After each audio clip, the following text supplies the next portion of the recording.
All right. And we are live. Welcome to the Iron Lords podcast, episode number 81. And it's another glorious Sunday, and we're back at the round table on the Lord's Day. I'm extremely excited about our special guest, so we're going to get right into it. I want to introduce a Lord who is not only one of the greatest legal minds throughout the realm, but is also an amazing follower on Twitter for his extremely candid takes within the gaming community. Although his opinions may conflict with some, this Lord is always willing to engage in healthy debate, defines the rules to the game with his outstanding blog posts, and is always willing to help us out with his amazing hashtag, tweets not legal advice. Introducing the attorney and creator of the Hoeg Law Business Law Firm. Recently voted as one of the best lawyers in America for his work in corporate law, and the Lord who championed Star Control Origins as his 2018 Game of the Year. The University of Michigan's own, making his debut into the realm of the Lords. My man, Lord Rick Hoeg. How you doing, sir? I'm good. Can I take you around to various events? You just wear them around your neck, like we get a song going, and you say, "Is that Hope's music I hear?" I think we're ready to go. You are a lord in your role, so it's only right I had to show you the proper respect here at the round table. How you doing, man? I'm good. I appreciate that. I like the sentence on may disagree with. That's good. I've only been on Twitter for about a year, and people say things, man. Listen, man, I love it because one thing about Hoeg I like is that he really makes you think, and he really gets you riled up if you're on either side of the fence. You know what I'm saying? And it's very, very cool to see. So we're gonna get there. Oh, I see King snuck in the door. Oh, I'm happy now. What's up, King? Your levels is good? It's fantastic. I'm trying to keep it low, get everything set up. All right, King. Good morning, everyone. Good morning. Do apologize. All good, man. All good. We're glad you made it. Addict, my brother from another mother will be joining in progress. But we have the four horsemen of gaming, those original lords of the realm here at the round table, and of course, the most technical gaming lord. The solo gamer who lives for the single player selfish experience, and also the Sostradamus, Mr. Offline Profile Illuminati, and Lord Patreon of the Iron Bank. My man, Lord Sovereign, how you doing, sir? I'm doing fantastic this Sunday morning. Doing very, very well. Fall is in full swing.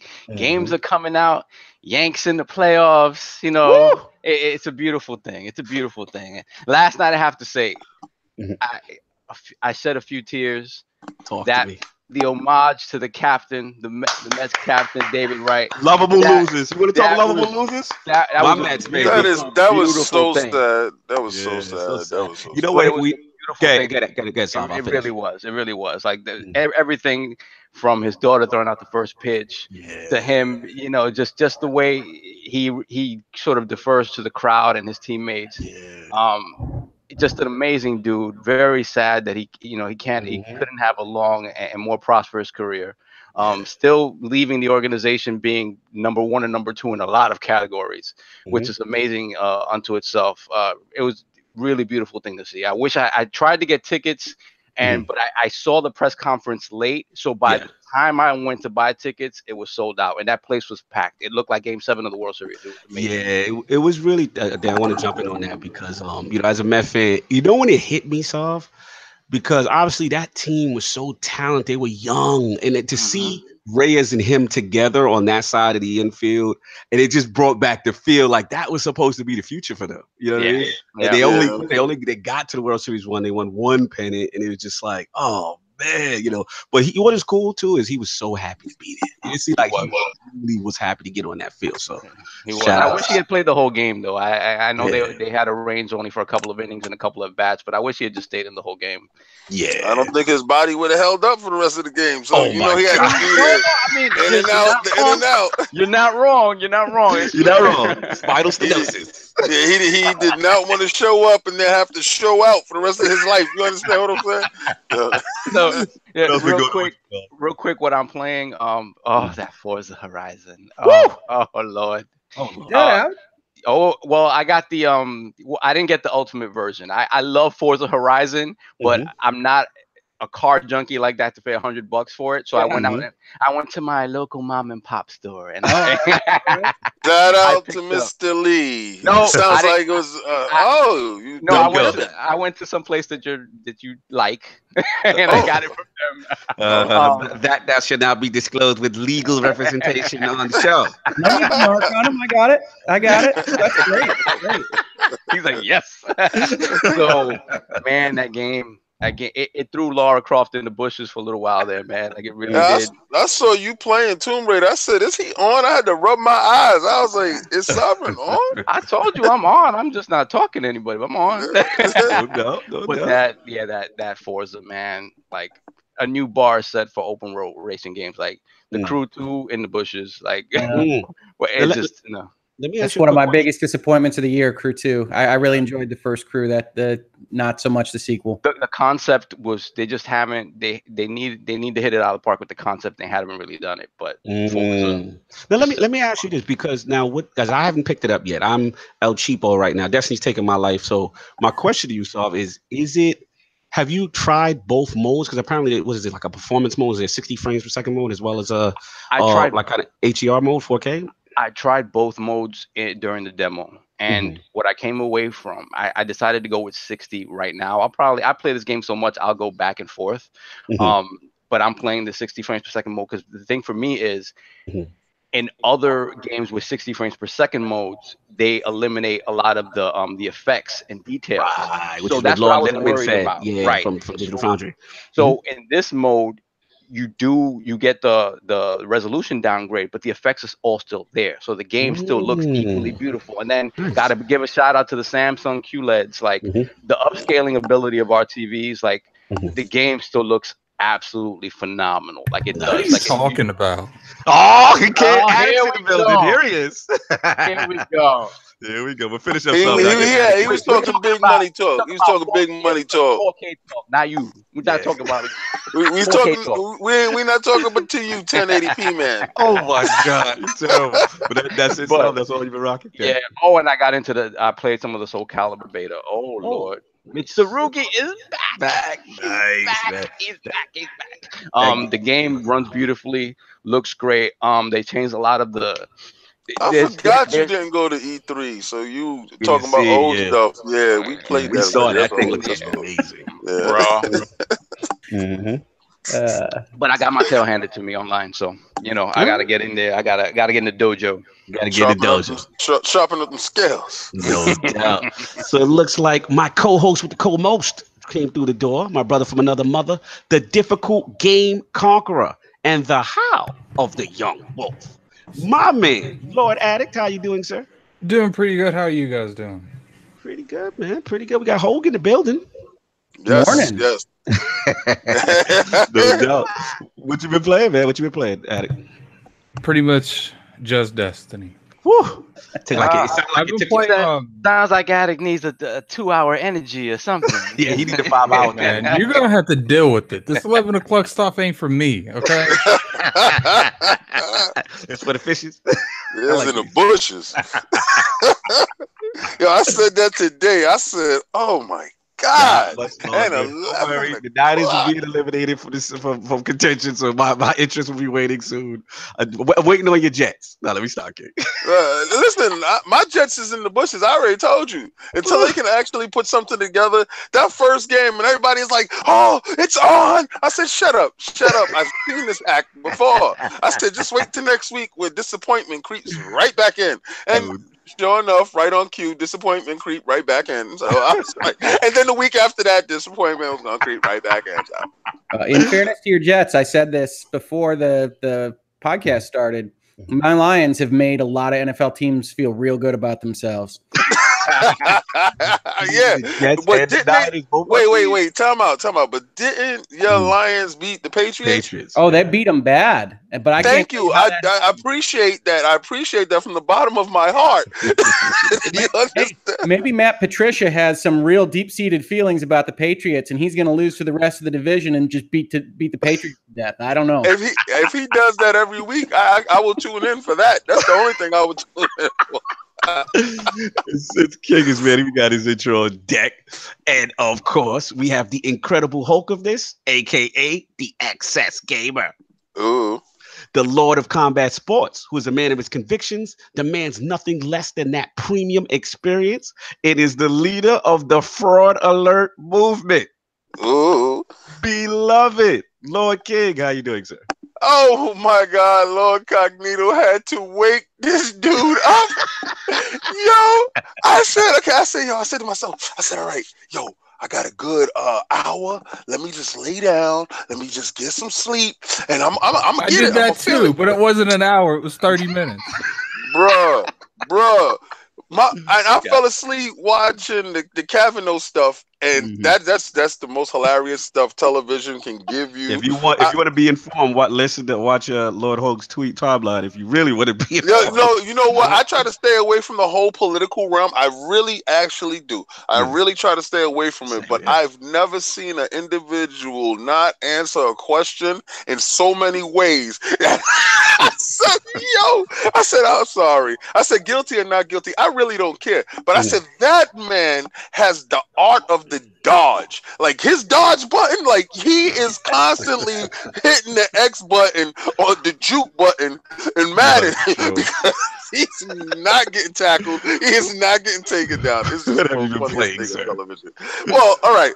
Right now, I've been playing Destiny nonstop. And I've fell back on helping anyone. Lord Addict found out the other day because he hit me up. He was like, "Yo, King, you want to do this escalation protocol?" I said, "No, sir, that'll be a no." I said, "I do apologize because I need the shotgun." I said, "Yeah, I need to level. There's other people in this clan that is almost 600, if not 600. 599, 597, stuff like that." And here I am with my 3 characters sitting at 565. I am sorry. God bless you on 3 characters. I don't even know how you're doing it. That's fine, Lord King. I just went to LOG like I always do. No, listen, and I like I'm I starting said, to play with outside the clan more than I am playing with the. Listen, like I said, with a heavy heart, I had to tell you, most of the time I tell you yes for everything. So I do apologize, and I'm calling fraud on myself. Like I will call fraud on a lot of things this week. And I'm glad you got the shotgun. I swear, I know. I literally had it like the next run after you left. Salute to you, Addict. I know you've been grinding for the escalation protocol shotgun out there. Is there no raid completions yet? ILP? Yeah, ILP, yeah. We already had what? Tack did it. Tack did it. Gotcha. Tack had to leave the squad and go get it done. I mean, because listen, this raid is a whole lot different than the last raid. Now, this raid holds you accountable, but brother, it holds you accountable to such a level. They have the most crappiest minutia that's put inside of it that you have to do. This one picture room, everybody know the picture room, the ogre joint. That come on, man. I'm like, come on, Destiny, don't do this. The scale is very. It's disgusting. It's absolutely disgusting. But it's worth it though. The drops is worth it. If we can get a good team in it to get it done. We had Chris pass and shout out to Lord Chris. Lord Chris did it. Lord Tack did it. And we're supposed to do it again this weekend and get it done with the team. The funny thing is that picture room. We was in that with Lord Sinister. We was in the last picture room with like 50 seconds left. And I was like, all right, let's take our time. Sid's like, jump on them. I'm like, no. And we ended up dying. And you messed it up, right? Yeah. Real quick, Lord Addict. Kevin in chat says that he needs Addict to return to Halo Wars. I never seen my dude on there anymore. So what's up with the Halo Wars? That's not happening. Halo Wars needs to fix Halo Wars. So it's messed up right now. No, it's not messed up. The meta is just in a bad place. Got you. Okay. All right. So of course we got King out the way. Of course it's me, the gaming ninja himself, the Shinobi, LordCognito. Spreading that realness in the realm of the ILP. Not telling you what you want to hear, but what you need to hear. So similar to the Lords, just for me, I've been playing, Destiny 2, definitely taking up my life. I had to take a break, y'all. I actually spoke to Ebontis about this. I've been suffering from sleep deprivation because of this game. And it's not good. It's not good. This is not good for my health. So I had to give me like a 2-day sabbatical, and I broke that protocol actually too. Because you know what I did, King? I had to go and log into Spider so I get those master what cores for the cheat before he resets fixing it. So they're fixing that. They're taking Masterwork cores out of the game. Yeah, they're gonna do because the economy is real tough for Infusion to do that. The way you're doing it is because I started with over. They're taking the Masterwork cores out. I had over 1,500. Masterwork cores, and I'm down to 3.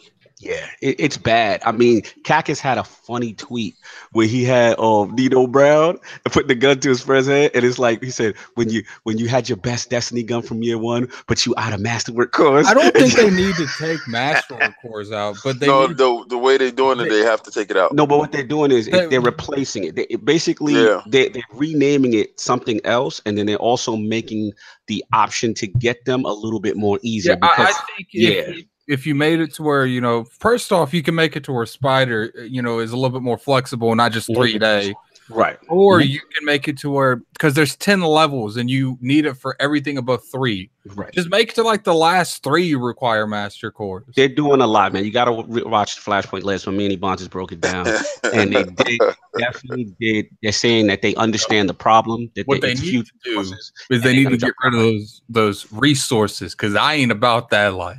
Well, you need to grind your resources. Hold on, let me say one thing before we start the show. I'm going to do a combat talk, and it's not going to be about any fights, because there was no fights, particularly good fights this weekend. It was crappy fights this weekend, but it's going to be on the death of HBO bots thing. Oh, okay.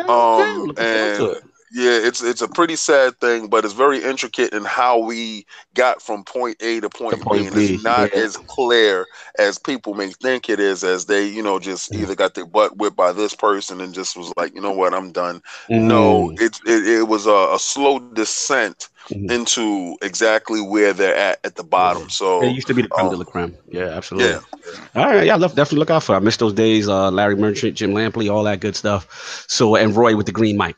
Y'all might not like where I take that combat talk, because it's definitely gonna touch and it's gonna poke a lot of nerves. But I'm gonna have to tell it like it is, and some people may not want to hear it. We look forward to it. But yeah, man, other than that, for me, I gotta shout out, man, my guys from Weppy Studios and THQ Nordic. This is the Police Part 2 returns. I've been playing that. Oh, the debauchery. I want to give that game a shout out. Like, I played a little bit of the first one, but I didn't really, because I had it for the Xbox and I had it for the Switch, and I didn't really dive into it. But I guess the XCOM thing got me in a little bit more. Yeah. But some of the dialogue in this game is, I'm just I was reading it to Kid Smooth. Literally, there's literally a time where someone is they're talking about all kinds of really dark stuff, and and you have an option to say, "Good, I don't got time for yourself either. Jump." Yes, like someone trying to commit suicide. The police calls that you respond to and the scenarios, LordCognito, that you have to deal with. This game is the most not suitable for work game. I am shocked it is on a Nintendo platform.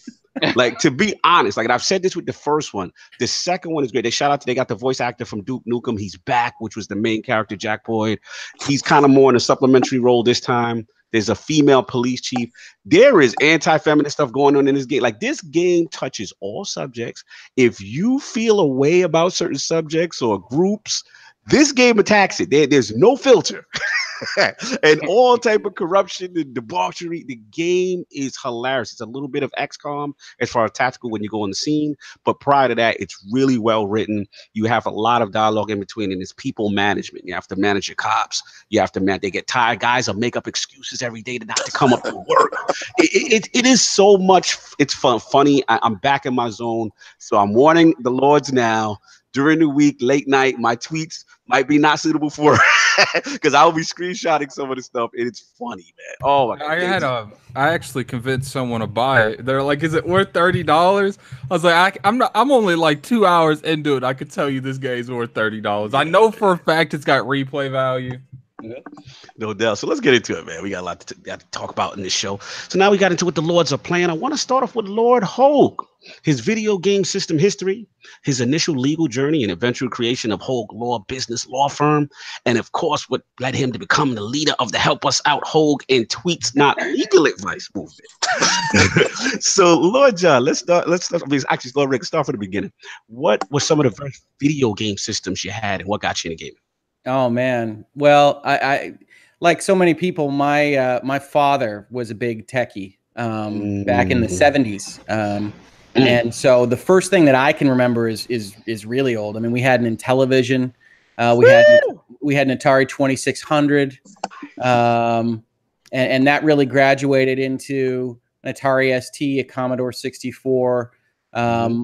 Into NES at the end of the 80s, and then kind of on the PC side with Ataris, ultimately with a lot of Macintoshes at the time.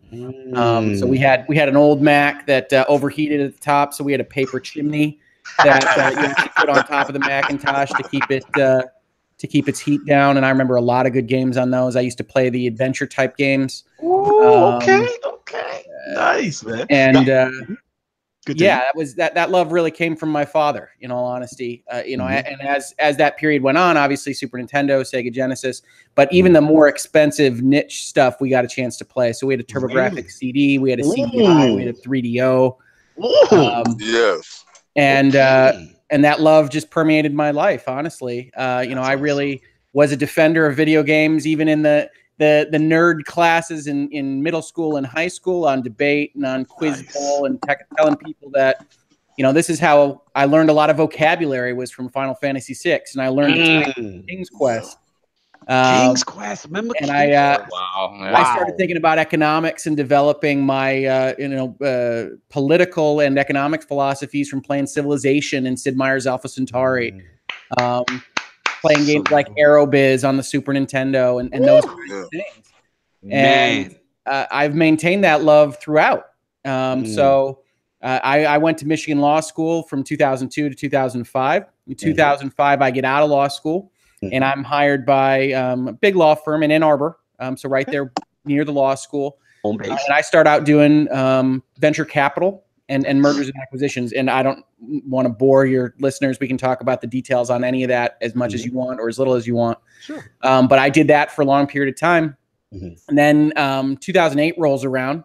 And as you might remember, a lot of stuff slowed down, including venture capital in Michigan.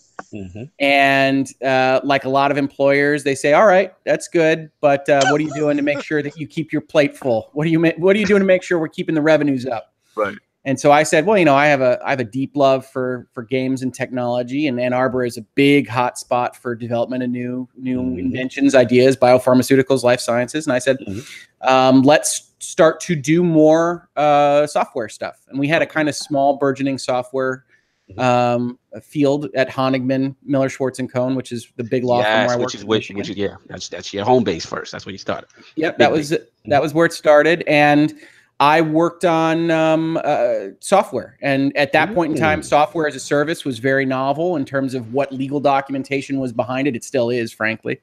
And so I put it upon myself to go learn how to do those documents, how to negotiate those licenses and intellectual property. And as we went on from there, a lot of the big clients at that law firm had custom software development needs. So I had those connections. I made those connections. And ultimately, venture capital came back, mergers and acquisitions came back. And on top of that, I had this burgeoning software practice. Nice. So from there, I decided I wanted to be an equity partner, senior partner, the highest level at the law firm. And so I made that my goal. And in 2014, going up the ladder, let's go up the ladder. 2014, I made that happen. Got voted up as an equity partner. Nice. Ironically, on the same day that Harbaugh was flying in to give his press conference to the University of Michigan. These things, stick in your memory. Harbaugh, shout out. And then as soon as I got that, I said, hey, what's next? And I looked at it and I said, I want to run my own place. Nice. So I talked to some partners and I talked about what that might look like. And in April of 2016, so not that long ago, but long enough that I'm happy to say I can still feed the family. We created the new law firm. Nice. And so 2016 was making sure that we could do it. 2017 was really kind of moving forward with what it looks like to market this thing. And so that was when I initially connected with folks like the Easy Allies. It's when I started my Twitter, really on the notion that a lot of people could use good legal advice, and a lot of people are kind of standoffish about what a lawyer is, especially transactional lawyer. You know, one of the things I say on my tweets, one of the things I say in my emails, one of the things I say on my phone calls is, I'm not a law and order guy. I'm not the guy that goes and stands in front of the court and says objection overruled. And so what do I do? And communicating with people, and you know, I've come up with ways to say, hey, look, you know, if you're signing your name to something, that's when you should really think about maybe getting somebody to read that something for you. And whether that's a lease, whether that's a custom contract, whether that's a consulting agreement or a services arrangement, you know, maybe we can make that work. I know that lawyers are a cost center, but the thing I tell my clients is, in general, I've helped people to start out with, and I've fixed a lot of problems. And fixing the problems costs 5 times as much. And so if you can have that call with me to start out with, if we can get you to a place where we say, hey, that provision is terrible, let's cross that out. Regardless of whether they say it's non-negotiable, everything's negotiable, we can have that conversation. And I feel like I can get that value added to folks that are starting up, maybe haven't done this before, and folks that maybe just don't know what they're signing up for. You know, the story I like to give to folks is, I had a client that signed a waste management contract, just folks that come and pick up the trash. And they needed to move locations. They were growing, they were expanding. They were a big, successful company. They were moving to a different spot. And this waste management contract said, that's fine. You can get out of this contract because we don't service that new location, but it'll cost $19,000. Gotcha. And they call me up and they say, you know, it's $50 a month. What's the deal here? And I take a look at the contract. This is after the fact. I didn't look at it beforehand. And I say, well, they've got a provision here that says you owe them triple for every month on what would have remained under the contract, and you signed a 15-year waste management contract. and they say, oh my goodness, can we get out of that? And so, you know, we can negotiate and say, but once you owe them that money, you're not in a position of leverage. Exactly. And so I feel like I can give value to folks that want to do good things, want to have good ideas, want to be out there and making our lives, all of our lives, better by whatever idea they want to bring to fruition. And I can do it in a way that's, I hesitate to exactly use the word fun, but approachable.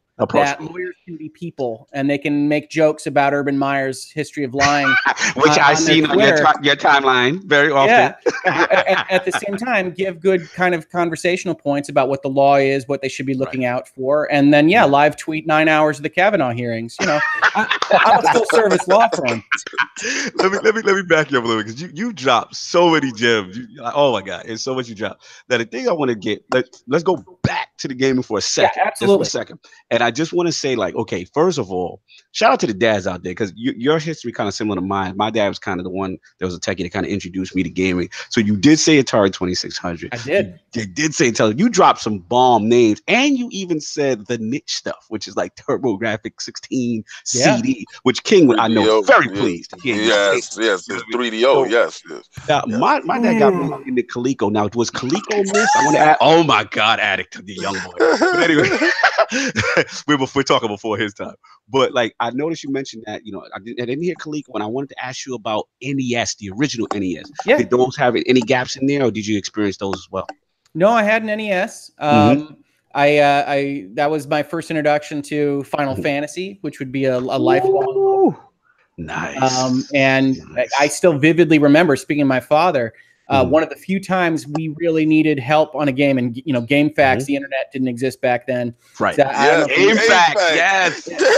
Sorry, he said GameFAQs, yes. Dragon Warrior, the original Dragon Warrior, which was Dragon Quest in Japan, of course, had a quest about 2/3 of the way through where you had to find something called the Sunstone.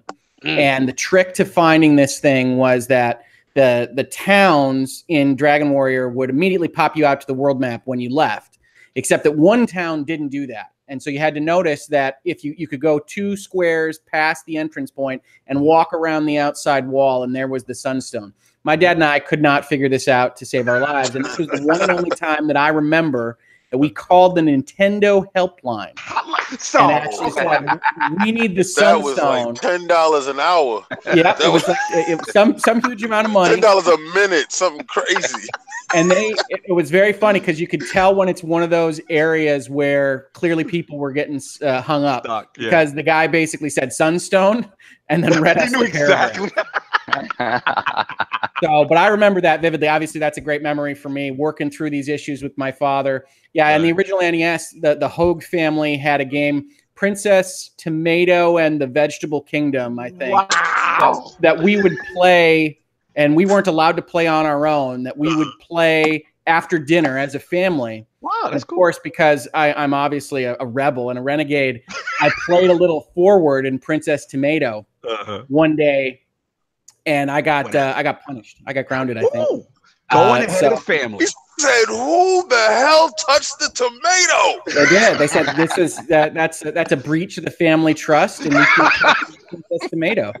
So you're learning life lessons from your video games as well. Life lessons, man. I love it. Now you said the niche stuff. You mentioned also 3DO. What's your experience? Yeah. We have a lot of 3DO fans. Shout out to Lord Bill Stillwell. Shout out to Lord from Microsoft's backward compatibility team, as well as Lord John Linneman, and we have a bunch of 3DO fans. So tell us about your experience about the Panasonic interactive real player. Remember that? Well, I love the 3DO. So as you said in my introduction, one of the things I'm really excited about right now is Star Control Origins. Yes. And my favorite game of all time is a game called Star Control 2. And the place where I was introduced to that game was on the 3DO. And I played that game. At this point in time, playing it now in emulated form on the PC, I've probably played that game 24 times. Yes. And that is absolutely fantastic. The 3DO, like the TurboGrafx CD, like the CDI, at that point in time in the 90s, were some of the only places where you could really get really good, at the time, full motion video, sound, orchestration. Yes. And it just blew us away. I mean, I remember sitting there, again, with my father and my brother, playing Eastbook 1 and 2 on the TurboGrafx and having these anime cutscenes start out the game with this rock music. Woo! The music was incredible. But I just heard you say Philips CDI. Did you play that crappy Zelda? Did you play it? I did. I owned that Zelda. My parents owned that Zelda. I played that Zelda. CDI, we got that primarily for, I think at launch of that system, there was a golf game. And this golf game had essentially treatment of the golfing like it was on TV. They had the announcers for really the first kind of very significant announcing. They had full motion video golfers kind of putting and then say, "Ooh, just missed that one."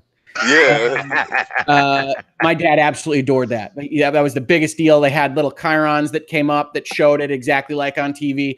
And we were just in love with that. So I don't have as many memories of the CDI as I do the 3DO. 3DO, I was playing Road Rash. There was a FIFA game on the 3DO I really loved that had kind of Where the Warrior half times. Yes. Yeah. But yeah, Star Control on the 3DO. There was a game show game called Twisted that I played. That was so good. Twisted was so there you go. good. Yeah. What about me and you've talked about this on Twitter? What about Alone in the Dark? Did you have the 3DO version? My recollection is I played Alone in the Dark on the PC. Okay. But I loved Alone in the Dark. That's obviously the predecessor, really, to what Resident Evil took over for a period of time. Talk over. But Alone in the Dark was a good time. That's one of those where it's this is a good idea, maybe not fully realized. Resident Evil comes in and says, "Let's throw some money at it," and Resident Evil is a classic. Absolutely. And so I think it's always interesting to pull those threads apart and take a look at where the ideas came from, because video gaming is still so terribly young compared to most industries that we would otherwise talk about or look at. And so you can still see, here's how we solved for first-person shooters and consoles, and here's the great idea that Halo had, and here's the great idea that Call of Duty strapped onto it, and here's what Alone in the Dark did, and here's what Resident Evil did, and here's how we got from X to Y. And I think that's so cool.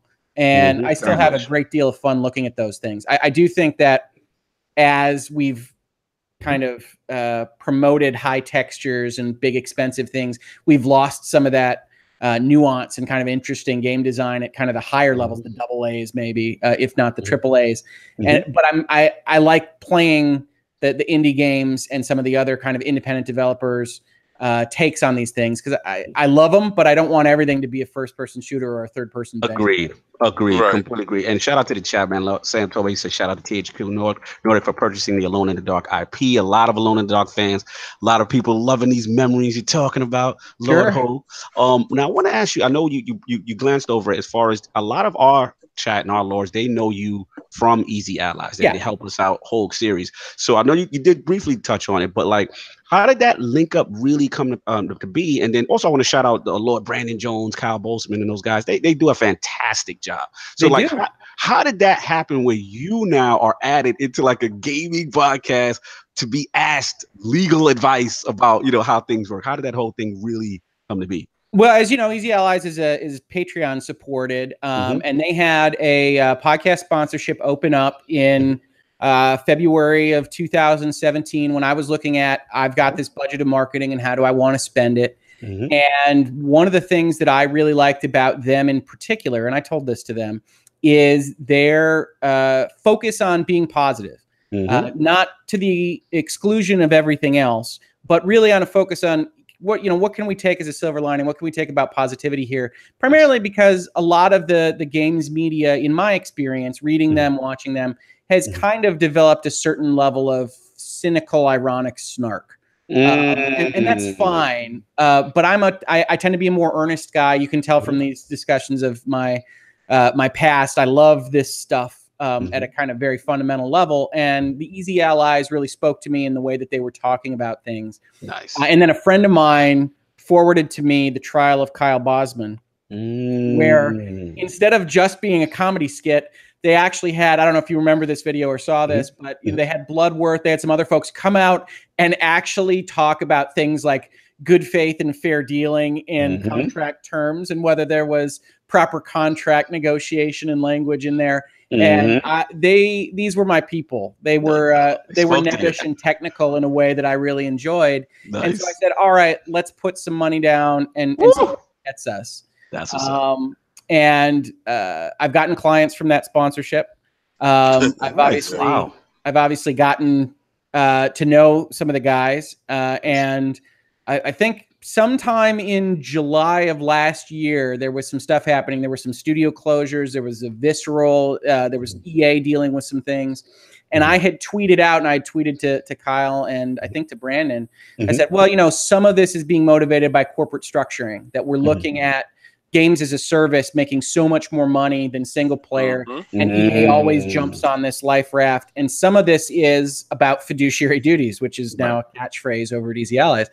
But do you want to talk about that at all? And Kyle said, yeah, let's talk about fan games. Let's talk about fiduciary duties. Let's do that. And eventually, when I was when they asked me questions and I was submitting stuff for the 5th time, the 6th time, the 7th time, that just became a thing that people liked. And then Kyle emailed me and said, they were getting a lot of positive feedback about those segments, and did I want to do more? And there might be some stuff in the offing. The Allies are very busy guys, so they're always coming up with new stuff. But there should be potentially something on the horizon for that. Okay, all right. So not only was Help Us Out Hoeg born, we got more stuff cooking. I think that's fair to say. Who knows? That could be 3 years down the pipe, but yes, it is fair to say we've got stuff cooking. Nice. Salute to Easy Allies and those guys. Fantastic job. So yeah, man, another catch phrase for you guys, for your firm in particular, obviously is the big firm lawyer with small firm approach. Yeah. So for us layman legal lords, right? What's the difference between like the big firm versus small firm mentality? And then I want you to also, if you can tie in what aspects you have any impact on, what aspects of the legal side of the gaming industry that maybe gamers don't truly understand. So 2-part question. Sure. Well, I mean, I think that the big firm lawyer comes from my background. When as part of marketing, as part of telling people, hey, yes, I'm a guy that uses virtual services and uses virtual networking and can take my laptop around, and so I don't necessarily have the hardwood floors and the fancy office and the 100-person secretarial staff, but that you're not going to get a lesser service for that. I was trained there. I went to a top 10 law school. I graduated at the top 1% of my class. That's right. Talk about it. Worked there for 13 years. I learned mergers and acquisitions, venture capital. I have all the pieces that you need. That being said, if you're concerned about being treated as a number or being treated in a way that, hey, if I can only pay you $10,000 instead of $100,000, you're going to treat me less than, that's not going to happen here. Respect. I'm focused like Jerry Maguire in the first act on fewer clients, less money, personal service. Let's get you to a place where you're getting the legal service you need and not breaking the bank and not scuttling the ship while you're trying to launch it. Nice. And that's really what I mean by big firm lawyer, small firm approach is I'm going to know your name. We're going to have in-depth talks. I meet with clients for coffee, not build. We just talk for an hour, have those conversations and get them to a place where they feel comfortable in the business side of things with the legal contracts where they wouldn't otherwise feel comfortable. Because I'm talking to geniuses, I'm talking to neuroscientists and rocket scientists and people developing cures for cancer and things like that. But they don't know how a capitalization table works or what your shareholding should look like or what a pre-money valuation is compared to a Series A liquidation preference. And I can give that to them and we can try not to break the bank while we do that. That's what's up. Very honorable, Lord Hoeg. Respected. Now, what was the second part? That was big firm. The second part was gaming. Yeah, the second one was gaming. And what you get a little bit of that to help us out, Hoeg. And I think in your introduction, you kind of hinted at it, which is I have people on Twitter or people on Google calling me a corporatist or capitalist scum. Yes. Or whatever. Wow. You get a lot of hate sometimes, Hoeg. I see those tweets. I know. I mean, you could, yeah. So what I try to do is I try to go out there and say, all right, so this thing is happening. Telltale's closing, Visceral's closing, X, Y, and Z is happening with contracts. Here's what it means when THQ Nordic buys Amalur out of a bankruptcy estate. To try to give people a little bit more factual understanding of the structure behind the gaming industry or any other industry you want to talk about so that, yeah, you can be mad about things that are deserving of being mad about, but maybe not as mad about things that are kind of natural in the way these things probably have to play out structurally. So I'm not trying to take away anybody saying Telltale treated those people wrongly, for instance. We're going to get into that. I am trying to explain what it means to be insolvent, what it means to not have enough money to pay the creditors who you do have a contractual relationship with, and what kind of box the Telltale management was in under the rules of law. And you could say, Rick, those laws are stupid. And I could say, okay, we can have that conversation. Absolutely. But let's have that conversation and not jump immediately to these are evil capitalist swine that we need to put Palpatine pictures on. You hear that, addict? See, addicts on that side. Well, I don't mind it. I like having these conversations. I like, my wife gets upset at Twitter because she doesn't like people being mean to me. Right. And I look at that and I say, I love being challenged. Oh, hold on. I'm sorry, Lord Hoeg. What did you just say, I'll let you guys sort this out. Let us sort this out. I got to throw Attic under the bus because he's the youngest Lord on the panel, and I love him. And the thing about it, he represents, like, I don't say he always votes on the side of the consumer and doesn't understand the corporation side at all. I'm not saying that, but there's sometimes he definitely immediately assumes that it's some evil thing going on in the background. There's a little bit of need you to pull up receipts and tell me occasion I did this. I shall not pull up any receipts right now. Well, hey, like I said, he wouldn't be the first person to call me an evil corporatist swine. So I love Lord. No, I had to just tease Attic a little bit. No, absolutely. No, but that's really when we talk about help us out, Hoeg on Easy Allies. When we talk about my Twitter feed at Hoeg Law, by the way, it's one of those things where I have this background, I have this education and this experience, and I just want to talk about that. I'm not trying to put judgments on how anybody feels about anything, other than to say, hey, if you feel this way for this reason, and that reason maybe isn't true or doesn't exist, let's talk about that, because I think there's a misunderstanding. Being that you brought this up, wanted to get into a little. I won't even call this controversy. I consider. Is this where we talk about the Kavanaugh hearings for 2 hours? No, this is not where we talk about the Kavanaugh hearings. But I want to shout out a good friend to the roundtable. He's been on the show. MPD's own Lord Matt Piscatella. Yeah. And what I don't know into it a little bit. Yes. It's funny that you mentioned that. So pretty much, I remember this was a while back, and you guys have had some interesting Twitter banter, I feel, back and forth over the years. So one of the conversations I want to focus on particularly that caught my attention was like the whole terminology of game developer. Do you remember this conversation, Lord Hoeg? Yes. If not, I could refresh. So basically, what I recall was there was a gentleman, I'm not going to name his name, but he's on Twitter, and pretty much he made a statement that said like people that are game devs. So he's like designer, artist, programmer, HR, community managers, etc. He had a long list, and I believe you chimed in, and then you basically want to do. Basically, you was like, look, everyone that puts work into something, and I quote, you said, they deserve credit. Absolutely. He said, that said, words must convey meaning to be useful, and no one intends to refer to HR, business development, marketing, or cafeteria staff when using the term developer. Then I believe Matt Piscatella jumped in and he said, look, an independent game developer must write, program, QA, market, etc., and yet they still call themselves devs. And then I felt you had the funniest comeback of the night.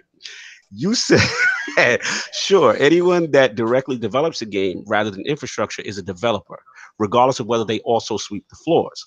But if your only role is sweeping the floors, yes, you help facilitate the game's creation, but you didn't in any real way develop it.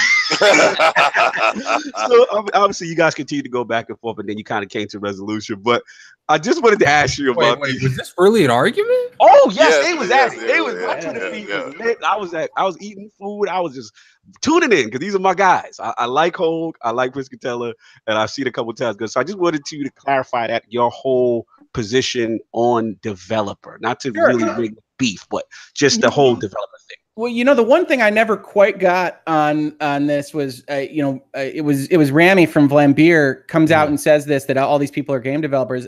I still feel like something precipitated that. I wasn't party to that conversation. Right. So I do still feel like I stepped into some kind of discussion, probably about unionization or something along those lines. You are correct. It was Rami.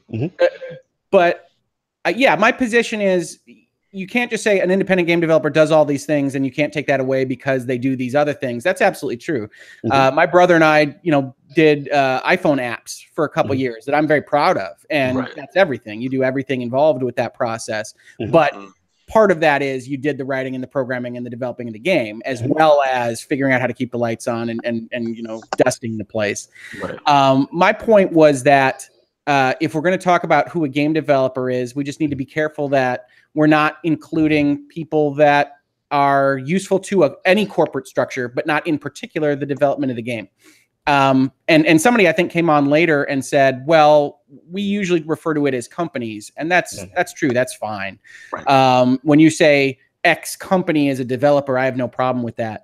But if you say somebody, the really the closest gray area for me personally is when you talk about HR at a major software house. They're mostly hiring and firing and coordinating disputes. Did that person develop product X? And I would say no, for the most part. And I think that might be where we have a disagreement. But I don't mind Matt at all. Matt comes hard and he likes to be very strident in what he says. And I got no problem with that because I like to do that too. Yeah. No, I thought it was cool. And like I said, one thing about you guys, and Matt doubled down on his thing. He just wanted to, I wanted to protect in the sense that, he just was talking about as far as gatekeeping the term. And one thing that I like that you guys do, even though you may bump head, you guys do come to kind of like a reasonable understanding so that, even if you still on that side of the fence, it's respectable.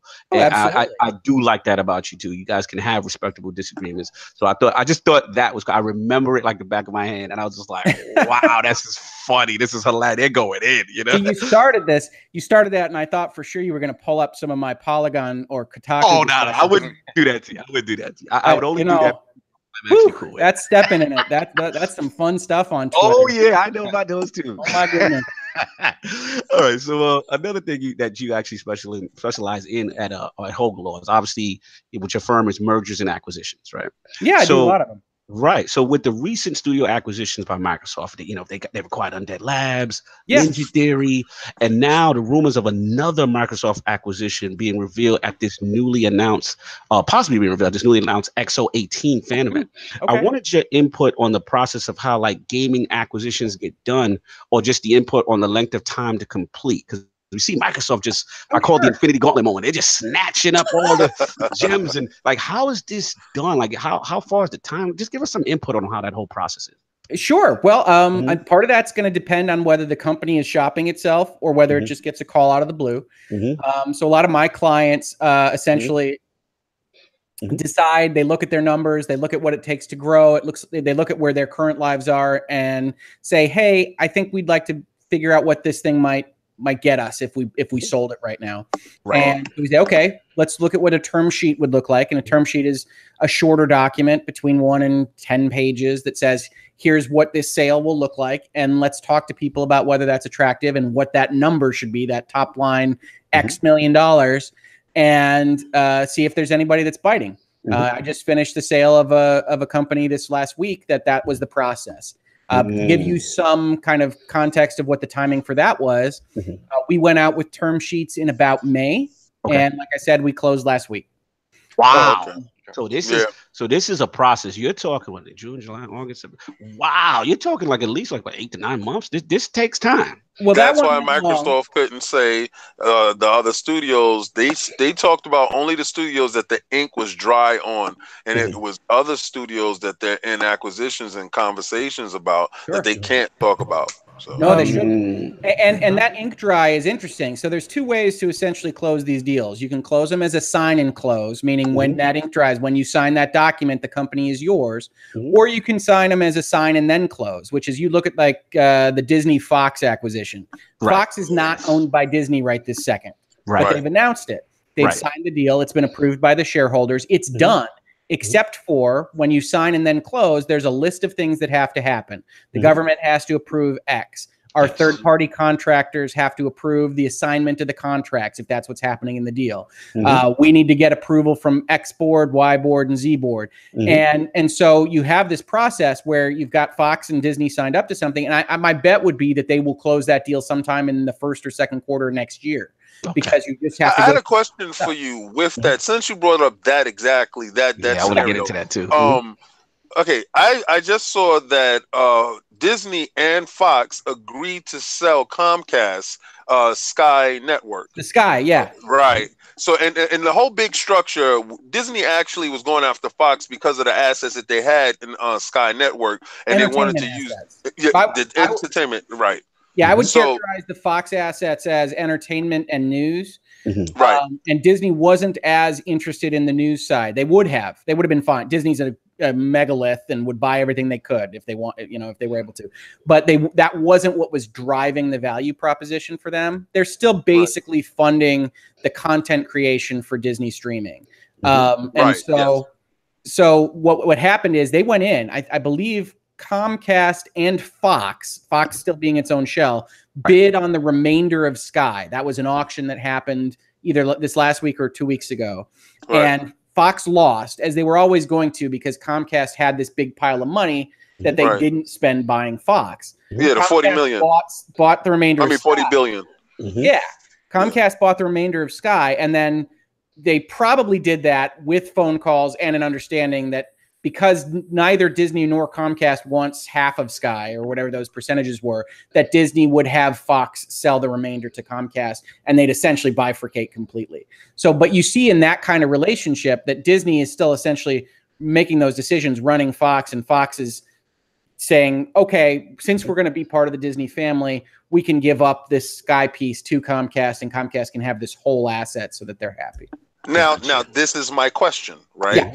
Now, seeing that happen, who does the 40 billion go to? Because if, like you said, they're waiting for the the X's and O's to be checked off on the boxes, for the Fox thing to go through, like, the government and everything saying that's okay.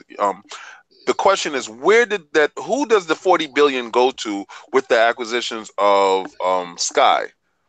Because it's actually being purchased from Fox, right? But Disney actually owns Fox now, so that was my question. They don't own Fox now. They have a signed deal to own Fox. Right. So what'll happen is Fox will take this asset and they will exchange it for a sack of money that is $40 billion, and then they will, and then the shareholders will have that asset, and then it depends on what the what the stock purchase agreement between Fox and Disney says. So there could be an adjustment for excess of cash that would otherwise be sitting in the company, or there could be some kind of dispersal mechanism that would have that money go out to the existing Fox shareholders before they sell. Probably not that, because the Disney Fox sales price is already set. Right. So they're going to buy Fox at this set sales price, and that included a Sky asset that has been essentially converted into a sack of money. So chances are they can't distribute that, but I don't want to say for sure because that would be part of the agreement. Right. Okay. Gotcha. Right. Actually, I want to get into the chat because Lord Sam Tolbert had a fantastic question. He said, Lord Hoeg, he said, at what point does a video game studio acquisition is a letter of intent filed, and can you break that process down? Sure. So a letter of intent for not just a video game company, but anybody else is largely a non-binding document. What a letter of intent says is, here is how the definitive agreements will look.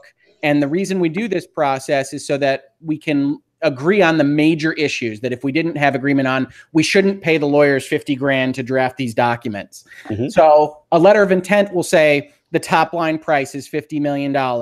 Here are the employees that we're going to hire after the acquisition takes place. Here is the bonus plan that they're going to have. Here are the promises that you have to make about the company when we buy it. And here's how the documentation is going to look. That's a very short way of describing it. But that's what happens. And then what's a binding part of the letter of intent is generally exclusivity and confidentiality. So you have a letter of intent. Here's our top line stuff. Once you sign this, the lawyers can get going. It's non-binding. We haven't sold you the company yet until we have these definitive documents. But what is binding is you won't tell anybody about what these terms are, and you won't try to sell the company out from under us to someone else during a 60-day period from after when we signed this. Gotcha. So that letter of intent doesn't get filed. It doesn't go to a state agency. It doesn't do any of those things. But it is a contract that binds you to be quiet about it and to not talk to other people. So when you see sometimes things get leaked out where somebody has cut off discussions. They were discussing with a bunch of people and they've cut off 3 of them. Sometimes the business journalist says, we think they signed a letter of intent with X. And that can happen.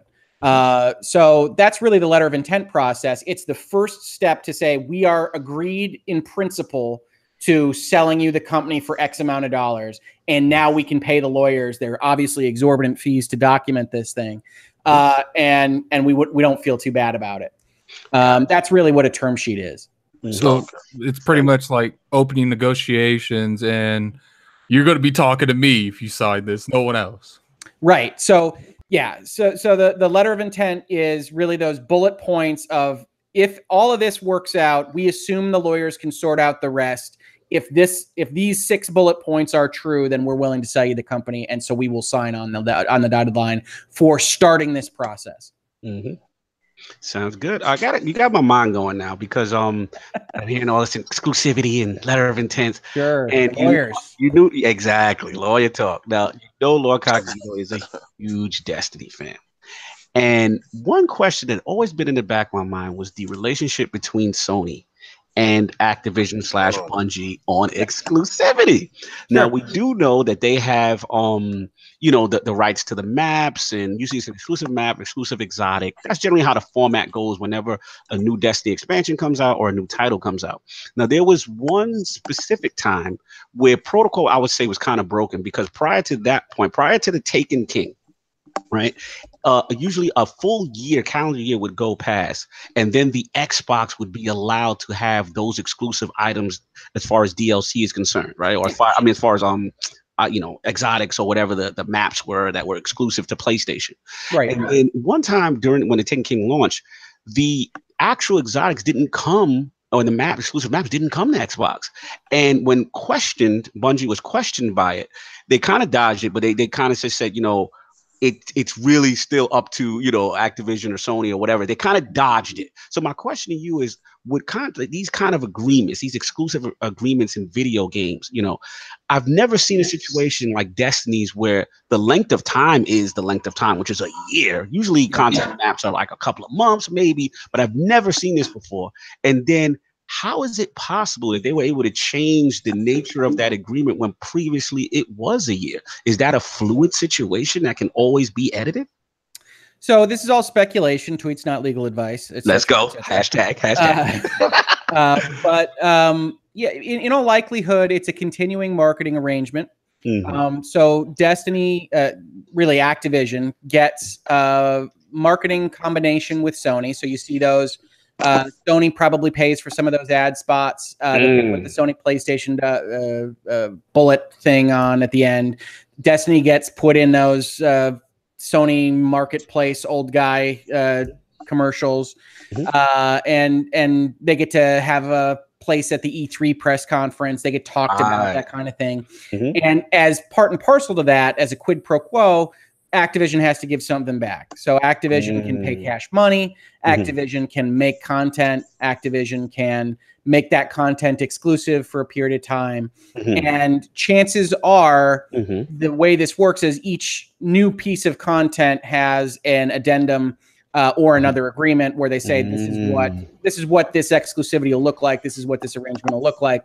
So for I'm forgetting the tiny 2 DLCs at the beginning of Destiny, but Pre-Taken King. Yeah, Pre-Taken King, Dark Below, and House of Wolves. So for those, they might have said, okay, the PlayStation will have a gun. The gun will be for 3 months, and then it'll be on Xbox or whatever that time frame was. And then when Taken King comes out, it'll be forever. It'll be for a year, whatever it is. That it comes out for every piece of content. And it's really just a matter of, what I tell people is, especially commercially, you can contract for whatever you want. So if Activision wants to say, we'll make this and it'll never be on any other system elsewise, basically the way that negotiation works is you got to make it worth our while, Sony. And then Sony says, all right, how about 2 E3s and $6 million worth of commercials and treatment in a package with a PlayStation 4 and prominent position on our PlayStation Store for 6 months. And you just, you think about when you're playing Madden and you're putting the sliders and trying to get the trade negotiations just right. That's what a contract negotiation is. Is that enough? No, I want this too. Is that enough? No, I want this too. And it can be anything. And sometimes that's going to be 3 months. Sometimes that's going to be a year. Sometimes that's going to be forever. I never even considered. You saw that with Rise of the Tomb Raider, where when something is already multi-plat and then it's not, suddenly it looks like stealing rather than creation. So, those companies have gotten better at, even if it is stealing, making it look like creation. So Sony's gotten better at being like, well, we're not sure this content would have existed without this marketing plan. And you say, yeah, maybe not. Interesting. So again, just to be clear, this is in the Destiny situation. The relationship is between Activision and Sony. Is there any liability to Bungie? Because a lot of people attack Bungie directly and say, you guys are holding content. Are they not responsible, so to speak? Is it between those two entities? Suspect not. I mean, we could look at the lawsuits from way back when, but in general, a publisher that has that kind of exclusive right to publish has an exclusive right to market. What you're doing is you're getting this set amount of money to hit milestones, to develop, to pay your people. That's Activision to Bungie. And in exchange, Bungie's giving to Activision certain rights, both in royalties and in revenue, and also rights to market the thing as it so chooses. That's why, again, using the Rise of the Tomb Raider example, when that happened, you had essentially Crystal Dynamics say, hey, man, we don't know what Square Enix is doing. Stop texting us. Fair enough. Wow. Thank you for the clarity. I've always wanted to know that. I always, go ahead, Addict. Ever since I didn't even really I I never really thought about how they can use E3 as a leverage. I mean, obviously that's a set stage. They have a lot of people. I never thought, and that could be a huge key that these platform holders can use, because there's a lot of people that watch E3, and that's worth a lot of money. I mean, look what happened with what was the game that Sony did the Kickstarter thing on? Shenmue. Oh, yeah, Shenmue. Like, just because that was shown on the stage, it was funded before E3 was even over. Yeah, no, it's valuable. The really interesting thing about those kind of relationships is oftentimes when you're talking about contracts, you've got value running one way, and you see the other side kind of pay for it with money or exclusivity. With the video game industries, one of the really awesome and fascinating things about it from a contract law perspective is, yes, at the same time that it's useful for Destiny to be on Sony's stage, it's useful for Sony to have Destiny on its stage. Right. So it's really this kind of interesting, yes, you probably do owe us some money. We should figure out how to do this exclusivity, but it's not like we're not getting a benefit from having you exclusively on our stage. So it's really an interesting kind of back and forth there. A good example of that would be like CD Projekt Red with Cyberpunk. Like, sure, we want to, show our game, but let's be real, we don't need you, Microsoft. We're getting something out of this in return. Right, and what they got was an absolutely awesome finale to that E3 show with the hat. That was pretty cool. That was amazing. That was amazing. Yeah, it's so interesting to see how this stuff works, man. I think this is awesome. Thank you for answering this question. Sure. I'm going to finish up the Q&A with the Lords. If the Lords want to jump in, Lord Saab, I know maybe you had a couple questions. Yeah, I mean, I know we talked about this last week, but I would definitely like to talk about a little more in depth on the Telltale stuff. Yeah. I know you've had some discourse on Twitter over this, with people who feel like, obviously that the former employees need to be taken care of above and beyond everything else. And then you took it from the law side of how they, explaining solvency and the fact that they need to take care of people that are contractually obligated to take care of before they even consider anything like that.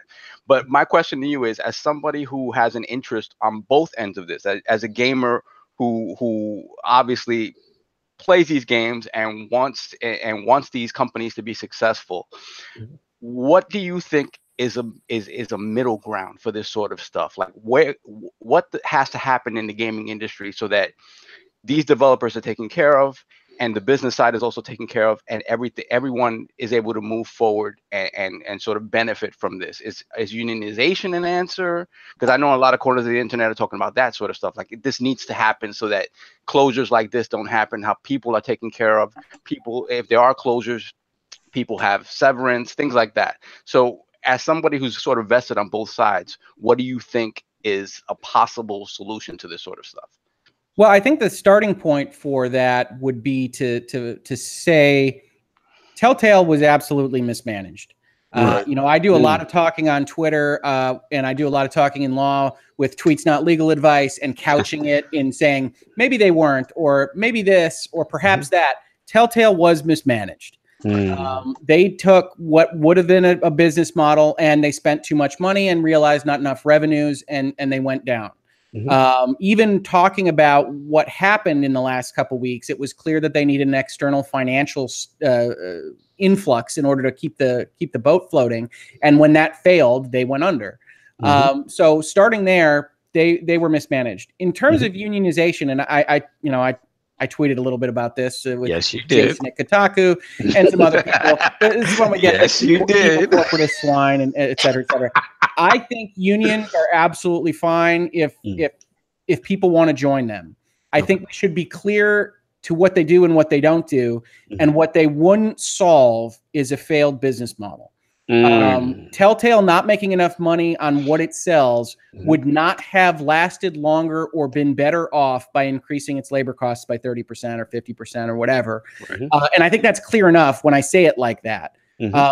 What you see in the tweet response, what you see in the internet response is, well, maybe these folks shouldn't have had that job then if they're not getting severance and they're working these long hours, and they would have been better off if Telltale did go under 2 years ago, or if they would have had to deal with this union. And I can't tell them they're wrong. Right. What I can tell them from my perspective is that I am very uncomfortable telling people what they should be willing to work for and at what rate. So if they want to join a union, great. if they want to kill themselves for X amount of dollars because that's what they want to do, I think they should be allowed to. And that's where sometimes we miss each other on the internet and online, because ultimately what a forced union is and what forced severance are is this statement from afar that says, we know better than you how to protect yourselves. And so you should not be permitted to work at this rate of dollars or without this protection because we don't think you know what you're doing. And I think that that's interesting. I don't like that from philosophically, from a legal standpoint, but I can understand why people want to get there. They want these people protected, and I'm empathetic to that. And I think instead of saying X, Y, or Z should happen, what I would like to take from the Telltale situation is to say, no, these people didn't get severance. And that's very risky. That's a big problem living in the San Franciscos of the world if you're just gone tomorrow and you don't get any severance. So let's make sure people know what it is that they've contracted for. What is the deal? That when you sign an at-will employment contract, which is 95% of all contracts in America, something along those lines, that this is what it looks like. And if you're not comfortable with that, you ask for more money so you can put it in a nest egg, or you ask for a severance provision in your contract. And people need to know what it is that they've agreed to so that they can better protect themselves. And if they don't realize what they are risking, what they are exposed to, you never have that conversation and you never have that negotiation. So from my perspective, I look at it and say, okay, this is bad, but rather than after the fact, let's have everybody wake up. And if this is important to these people, if this is important to these groups, to say, yeah, all right, let's ask for severance. Let's put that in the contracts right now. And okay, maybe the company, if it runs out of money, goes under 3 months early, but they get us that severance. Now that's all with the understanding that not only were they mismanaged, they really handled the firing the wrong way too. I'm not sure what legal counsel they were getting at the time. Hold that thought on the firing, because we're definitely going to hit that. I don't want to get too Telltale heavy right now. Go ahead, Ken. Yeah, I have a question. Can a parent company insulate themselves from legal action by having the employees independent contractors? So California has some very specific definitions for an employee that's based primarily on hours instead of their standing. But in general, you don't need that particular insulation for the issue we're talking about right now, because contractors and employees are both generally at will. So when you talk about the contractor employee distinction, it's usually more useful in avoiding unions, avoiding collective bargaining, and avoiding, in general, international regulations and regulations related specifically to employees under whatever state you're operating under. But for this particular purpose, which is, should severance be owed, should Warrant Act notice be given, employees and contractors are not that distinct. Okay, because I run two companies, and under both companies, my employees are independent contractors. So we facilitate the insurance and the stuff like that. We steer them in the direction of who that they should have insurance with, but we don't provide insurance for them. And there's reasons to do that, and recommendations for small companies and companies that are doing specific things are absolutely that independent contractors make more sense. It does expose people to certain risks that they wouldn't have necessarily under employment, but it can also get them more dollars in their pockets because you don't have that same kind of compliance issue. No doubt. Why do you think, real quick, why do you think there's this sort of divide between highly skilled workers and not being more so at will employees rather than lesser skilled in sort of job types that are the ones that are being unionized? Is there something, is it the amount of a competition there is at these higher levels that sort of makes these jobs be more at will and not be able to unionize these sort of positions? Like when you talk about game developers, very technical jobs. Well, we're talking about essentially my thoughts on philosophy and why these things happen. So obviously it's all speculative. But I would say in general, unionization, because of what it does, which is it combines a big group of people into one collective bargaining unit, tends to work best for jobs and job types that are relatively interchangeable, that the people within the collective bargaining unit have very similar interests and are incentivized in the same way. Right. And when we talk about high-end artists, when we talk about high-end professionals, it tends to make less sense because we have very different skill sets, and we're impacting the bottom line or the strategic structure of the company in very different ways. So maybe Bob and Susie shouldn't be treated in a similar collective bargaining unit because they do such different things and need to be motivated and incentivized and compensated in a different way for what they're achieving. Which is a long way of saying the history of America on unions has been that line workers are unionized and management is not, for the most part. Right. And that stems from that kind of interchangeability is too strong, but you can see where the biases are. They're more interchangeable than management is thought to be. Right. Fair enough. Lord, you have any questions you want to jump in and finish up the light Q&A? Yeah, I had a quick question about the Fortnite and PUBG scenario. Woo! When it comes to, I know there's a lot of speculation when it comes to working in. I'm kind of curious when it comes to that in general, on your professional opinion, when it came to that particular case. Did you obviously you wouldn't know what's going on behind those closed doors, but I'm just kind of curious on what happened, the reason that PUBG dropped it, because I feel like they wouldn't have started unless they thought they had something. Well, I mean, I think there was a Help Us Out Hoeg on this. Yes. I will say the PUBG Fortnite claim, and I think that's Bluehole versus Epic, Yes. was an interesting one, primarily because PUBG was made with the Unreal Engine. So unlike other circumstances where, as you probably know from your copious listening to Help Us Out Hoeg and reading of legal materials, you can't protect an idea. So you can't protect by registering the notion of a battle royale game. What you can protect is your personal expression of that. And so PUBG can't say you can't have circles, you can't come down from flying things, you can't do these things that Fortnite does. But what they could potentially say is, hey, Epic, you helped us work your Unreal Engine to do these 17 things that it couldn't otherwise do in order to make PUBG work. And as part of our license, there were probably some kind of confidentiality and intellectual property assignment provisions in that contract, and we think you breached them. And I think that's what gets him in the door. That's what gets him started out in having the conversation. I don't think they ever had the intestinal fortitude to bring it to completion.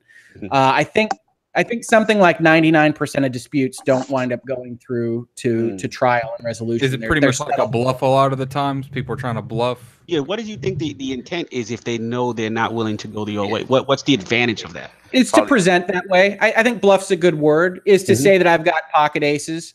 And I'm willing to take it down. And Epic says, no, you don't. Let's do this. I call it.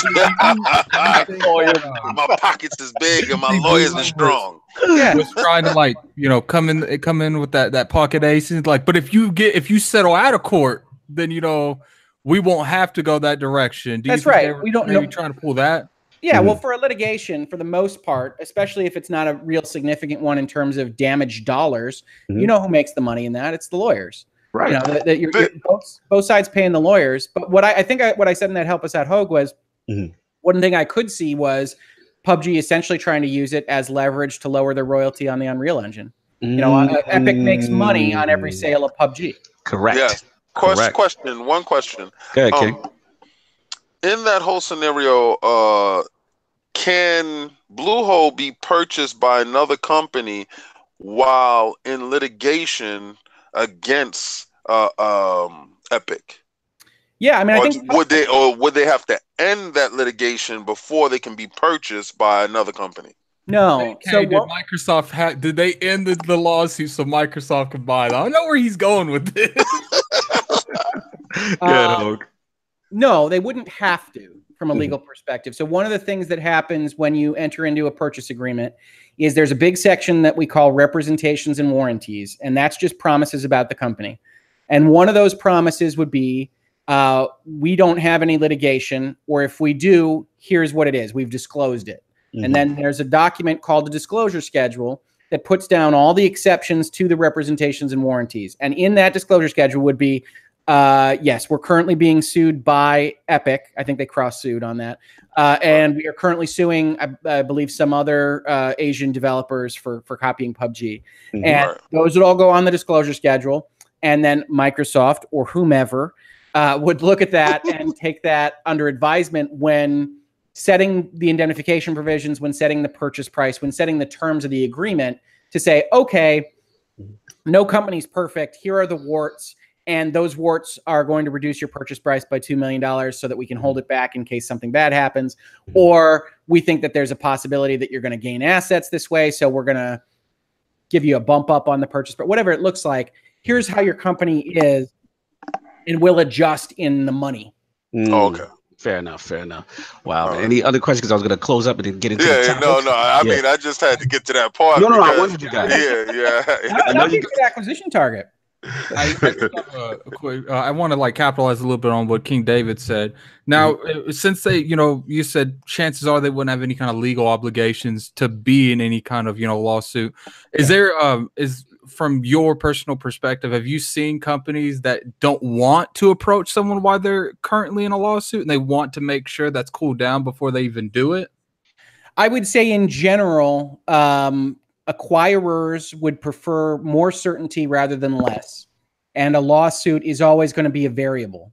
So in general, they might say, hey, wait till that gets sorted out. Apologies. And then we can say what you're really worth. So they might say, hey, sort it out, settle it, whatever, and we can reevaluate. Mm-hmm. Gotcha. Yeah, that was a possibility. First of all, salute the Lord Hoeg for answering the questions in the realm. The chat was lit. Everyone's loving it, man. Lord Hoeg dropping the gems today. So if anybody has any questions, we'll get to the fun. So Lord Hoeg, I know you are a man of legal and gaming respect. However, I saw your top 10 list for games of 2018, and we need to bring you to the front of the congregation, sir. Current. Okay. This is my good friend, Lord. I love his tweets, man. This is all good fun. So, number one, you had Star Control Origins, which I have not played. I'm a Star Control fan, so I have to play it before I reserve judgment. But the fact that you have it number one speaks volumes. Way, way better than I thought it would be. Exactly. So I'm impressed that I have to touch that. Number two, you have Spider-Man, which is to Lord King's happiness. I know he loves that. 3, you have Prince of Eternity. 4, Dead Cells. 5, a little questionable. 2 Point Hospital. 2 Point Hospital. I love 2 Point Hospital. You guys get a chance to play that? I have not. That's why I cannot go in on you. Have you played Team Hospital from Bullfrog back in the day? I have not. I've never played a hospital game. And it's sad because I believe, isn't 2 Point, is that the Sega made one? Isn't that Sega made? Oh, publisher? Yes, Sega is publisher. 2 Point is developer. And I had my eye on it, and it looked interesting. So I have to give it a shot. So I cannot go in on anything I have not played. Okay. Number 6, God of War. Fantastic. And then we get to number 7. What did I put in 7? I don't even know. This is what I have. You have the Nintendo Labo product line. All right. All right. So I need a full explanation on this, Lord. Sure, I will give you a full explanation. I have 2 daughters that want to be scientists. There we go. That's really the extent of my explanation. I'm a guy that loved Epcot Center. Okay. I'm a guy that loves edutainment. Okay. And the process of putting these things together, getting them put together, and then I don't know if you guys have partaken in Labo yourselves, but part of what they do with those is, how does this whole thing work? What's the science behind it? How do these levers work? Simple machines. How do the infrared sensors work? And I think that is just absolutely fantastic. It works because Nintendo anything else on the market. They're practicing witchcraft or something over there to make that stuff work. I think he's making a Labo right now. I had to tease you a little bit, but you know what? When you put it in perspective, as a Lord that has 2 children, 2 daughters, I see where you're coming from. I see where that creativity is enabled with something like that, and to be able to enjoy that with your kids. I can kind of let you off the hook. I love innovation, and I always tilt towards innovation, and I think Labo is really cool and something I haven't seen before. No doubt. Yeah, that was amazing. Rounding out his list for the Lords who didn't know, he had Octopath Traveler, Dragon Quest 11, and Detroit Becomes Human. So solid list, but I had to ask, obviously, number 7. A lot of Sony exclusives on that list, so that's very good. And being that Spider-Man was ranked higher than God of War, hello. It isn't that close for me, so there you go. There you go. That's right. I got to explain Labo about videos. Yes, but I had to tease him. It was a perfect. No, you can tease me. You tease me. You know, we mentioned people yelling at me for my Polygon takes on Twitter. I tell you what they yelled at me about a lot is me saying that God of War was only an 8. I got a lot of responses there. You know what? And I concur. I liked it. I enjoyed it. I just didn't. It wasn't a life-changing experience. You guys are on. I need it. Yo, listen, it's called reality. We are drinking reality juice. If you notice, he was drinking some reality juice too, as well as myself. I can respect it because I know he beat it. Well, that's nice. I didn't. It's still an 8. I did beat it, but I am. Yeah, I mean, if I was being snarky, I'd say I'm really very much looking forward to God of War 2 when the story actually starts. There we go. Tell him about it. Let's go for it. I have to give him that. Like, it was definitely, there wasn't a huge spike in the story. Like I know, but Spider-Man got a huge, nice story. Hello, tell him about it. No, that is. I don't know when I walked. Have you even beat Spider-Man yet? Oh, no, I haven't, and I can tell you, stop worrying about me beating it. But I'm gonna beat you. That's the whole thing. You know what really matters? Like, how do you know Spider-Man has me and this little guy right here is gonna show up at your door. We want your knees on the floor. If I lose the bet, I lose the bet. I still want to know how you know the game has a good story when you ain't beat it. Just for context, Lord Hoeg, there is a bet between Lord King and Lord Act in reference to God of War versus Spider-Man, and obviously in terms of the first month sale, we know that God of War when it launched it did 3 million. Spider-Man has done 3.3, so King is currently in the lead. And then once the month numbers, we wait for our good friend Lord Matt Piscatella to come on the show and drop that knowledge, hopefully, and we'll get the month numbers because that's the bet. They wanted to; those two are going at it in reference to who's actually going to outsell for a full month. So it's been intense as we're getting closer to NPD. Wow. Either way, those are some pretty big sales numbers for both. So Sony is partying in 2018. All right. You know it, man. And last question before we get into the topics. Lord Hoeg, I ask this to everyone, top 5 video games or franchises of all time. And if Star Control's not on the list, we're going to have to talk. Oh, all right. Yeah. Number 1 is Star Control 2. Woo. Okay. Number 2 is Final Fantasy 6. 6. Interesting. Yeah. Number 3 is going to be Chrono Trigger. Yes, of course. Number 4 is probably Witcher 3. Woo! Oh, Lord Sam Tober's loving you in the chat. And then 5 always seems to jump around for me. What's 5? But it's probably something off the wall like Privateer 2 or something like that. Something old school in full motion video. No, I love that FMV, man. You're taking me to the studio days. No Stuart Shark. You're taking me to the studio days. Shark, yeah. Yeah, no, it's probably one of those some space combat game of some kind, some Privateer 2, Wing Commander 4, something like that. Oh, Wing Commander. You just read my Matt Hoeg because I was gonna when you talked about full motion video doing your 3DO segment with Star Control and stuff, and that's what I remember like 3DO for Wing Commander, and when you're doing the dog fights and you have the full motion video of the guys, aliens talking to you. I could still make my brother laugh by saying you got 4. Yeah. Salute Lord Hoeg with the impressive list. Let's get into the show. The topic. We got a lot to do to keep this thing going. Last week's poll results are in, and the people have spoken to the question: with the recent success of Nintendo mini systems and Xbox backward compatibility title sales, is Sony hypocritical for announcing both the PlayStation Classic and PlayStation Now download features after previous statements of gamer non-interest? The winner at 54% was the yes. Sony was lying until they saw the profits of the Nintendo Mini Systems Group. Coming in at second place at 40% was the no. Pure business move. Sony is adapting to the needs of the market group. And coming in at last place at only 6% was the I don't care who's playing these ancient relics anywhere group. Thanks to the lords who participated in the poll. Lord, I'm actually going to ask Lord Solve this. Lord Solve, what do you feel about this, man? I mean, they adapted to the needs of the market because they saw. Oh yeah, I see where you voted. I voted, but the thing is, like, the second one is worded in such a way that it's like, yeah, they adapted because they saw what was winning, and they went to my issue with it is that they copied it verbatim. They didn't change anything. Come on, like, listen. All these companies copy off one another in one shape from that. They evolve something, they take an idea, they evolve whatever. This was just, they said, we're doing the exact same thing you're doing. Here, take this. And it's like, come on, guys, give me something different, man. Do something different.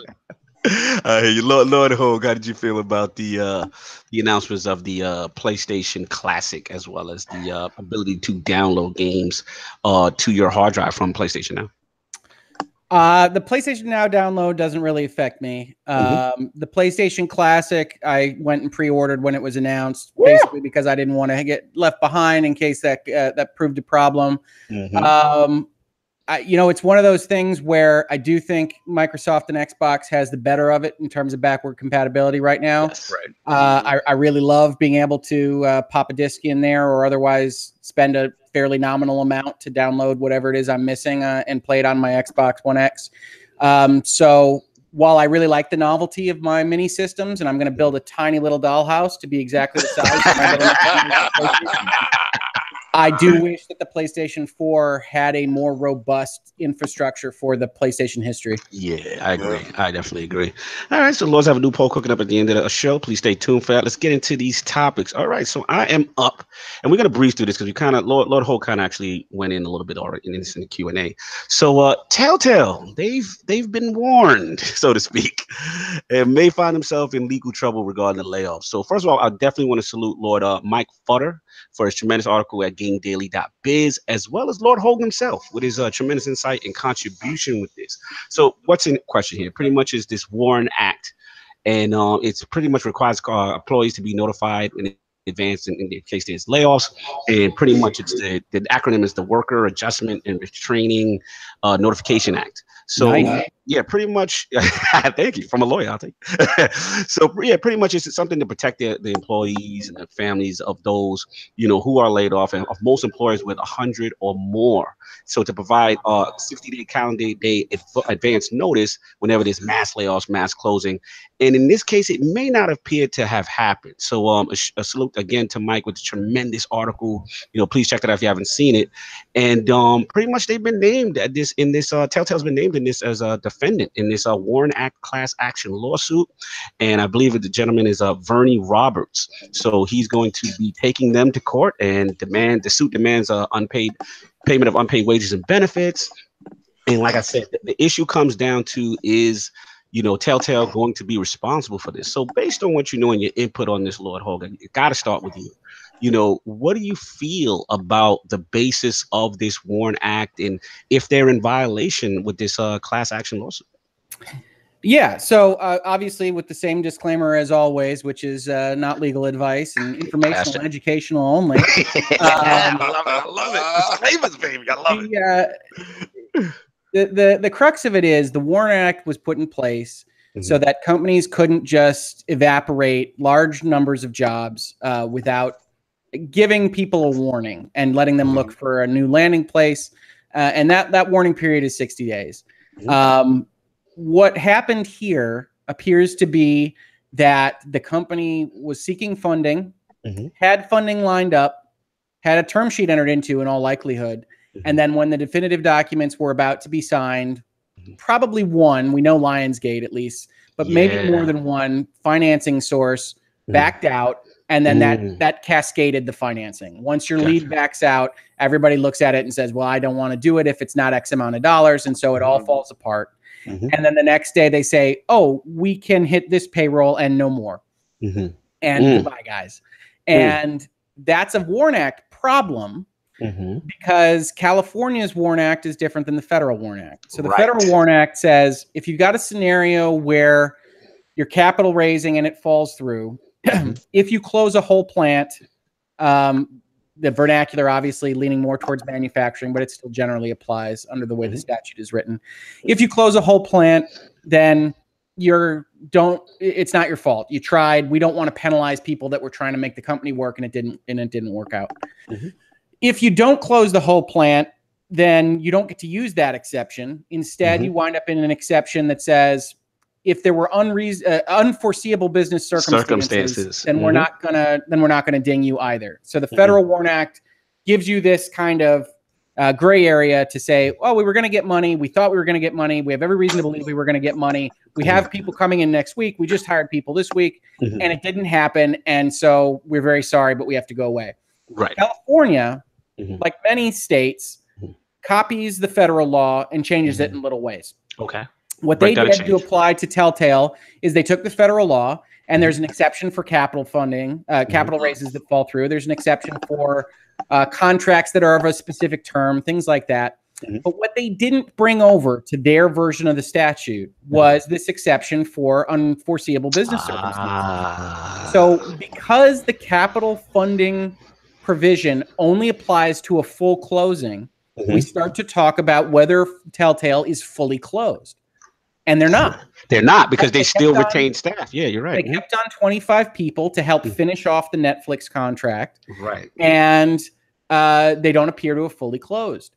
So because California doesn't have that business circumstances test, I think in all likelihood, Telltale can defeat a federal WARN Act violation claim. They probably can't defeat a Californian one. Gotcha.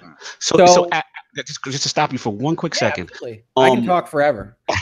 No, again, you're breaking it down. And I believe the third exception was like on the federal level was actually like a natural disaster or something to that effect, right? Terrorist attack. Yeah, that kind of thing. Okay. So that didn't happen, obviously. So the thing is now, what was filed at this point by Vernie Robertson, these guys at Taylor? Was this on the federal level or on the Californian version of the WARN Act? Do we know that right now? My understanding is he filed in federal court for a violation of both. Gotcha. So, and I tweeted this out because I was in this article that Mike put together. Yes, that timing was crazy. Article. Oh yeah, you guys killed that. You and Mike. Yeah, salute. But I did mention that the federal, just what I said just now, which is that they probably can beat a federal claim, but they filed for federal anyway. And what I tweeted out was, from a legal strategy point of view, yeah, you file both because they still have to prove that it was an unforeseeable business circumstance. Gotcha. And you might win that. You never know. So you file both. I think they probably get the federal one defeated, but I don't know what argument they could have against the California one, which is what I wrote in that article, which is from where I'm at, which is a Michigan lawyer some 1,000 miles away, but looking at the statutes and looking at everything else, I don't see how they can beat the California claim. Wow. So then you start talking about, what does that mean? Yeah, they wind up owing these people 60 days of wages. They didn't get 60 days of work, so it's just a penalty amount. And where does that fall under the amounts that Telltale otherwise owes to people like their landlord or the people that bought The Walking Dead final season? Those people that bought that season are what we call creditors of the company. They have given money to the company and haven't received the assets they purchased. Yes, and it's funny you brought that up. I just want to cut you again, real quick. Yeah, no, quick absolutely. Thing. I know. I got a lot to talk myself. The thing it reminds me of is I was a fan of Marvel Heroes, and when it finally came to console, and I believe the company was Gazillion, and this is eerily similar to that, where they brought it to console, and then the company just goes under, and then at that point, everything that was kind of owed to us. I remember purchasing packs of future content or whatever it may be. So like you're saying, you kind of mentioned like a creditor status. Like, so at that point, for those people who bought the latest season of Walking Dead, right? Is it going to be most likely be a similar situation where they have to credit these people? Because I believe, I was credited as in reference to Marvel Heroes when that situation happened. So when I say creditor, I mean that they're like a bank. They've essentially lent money to Telltale, and Telltale is supposed to do something to earn that money.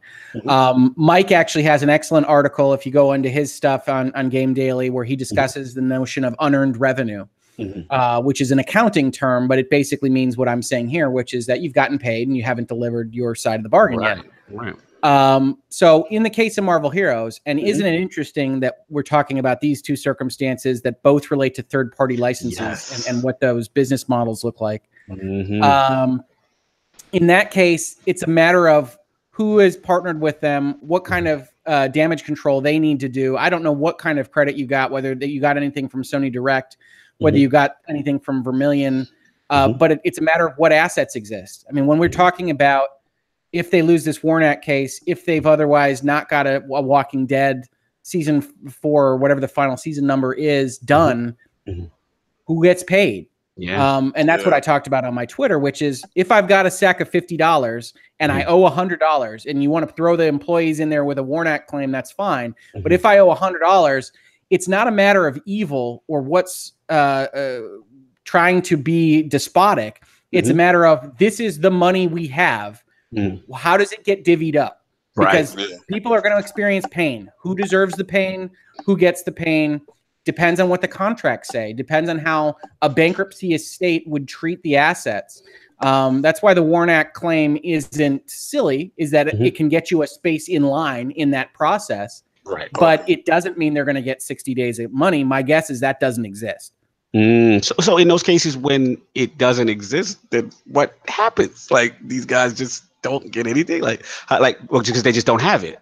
When a company goes under, it has hard assets. A software company is going to have furniture and computers, and it's going to have some cash amount. It's going to owe money to probably its licensed partners, depending on what it owes under its royalty agreements. It's going to owe money to the people that bought The Walking Dead season 4. It's going to owe money to its landlord and for any contracts that it breaches if it does go under. And it's potentially going to owe money to its employees under a Warnak claim. And then we decide who gets a quarter and who gets a dime and who gets a nickel. Wow. Yeah. There it is. Any of the Lords want to chime in? Lord Addict, any feelings on this, the whole Telltale thing, man? Not really. And there you have it. I find it upsetting, but I understand how business works, and I understand that they were put in a box and maybe they didn't disclose it to the employees because they didn't want to affect the work rate, and they were hoping that this bag will come in, and the bag didn't show up. And when the bag doesn't show up, everything goes left, and they have to be truthful and honest with these guys. But as far as keeping the business open with 25 employees, that was stupid. We're guessing, but my guess is based on what we know, the 25 people are putting Minecraft through for Netflix. If you remember, they had a Netflix contract for Stranger Things.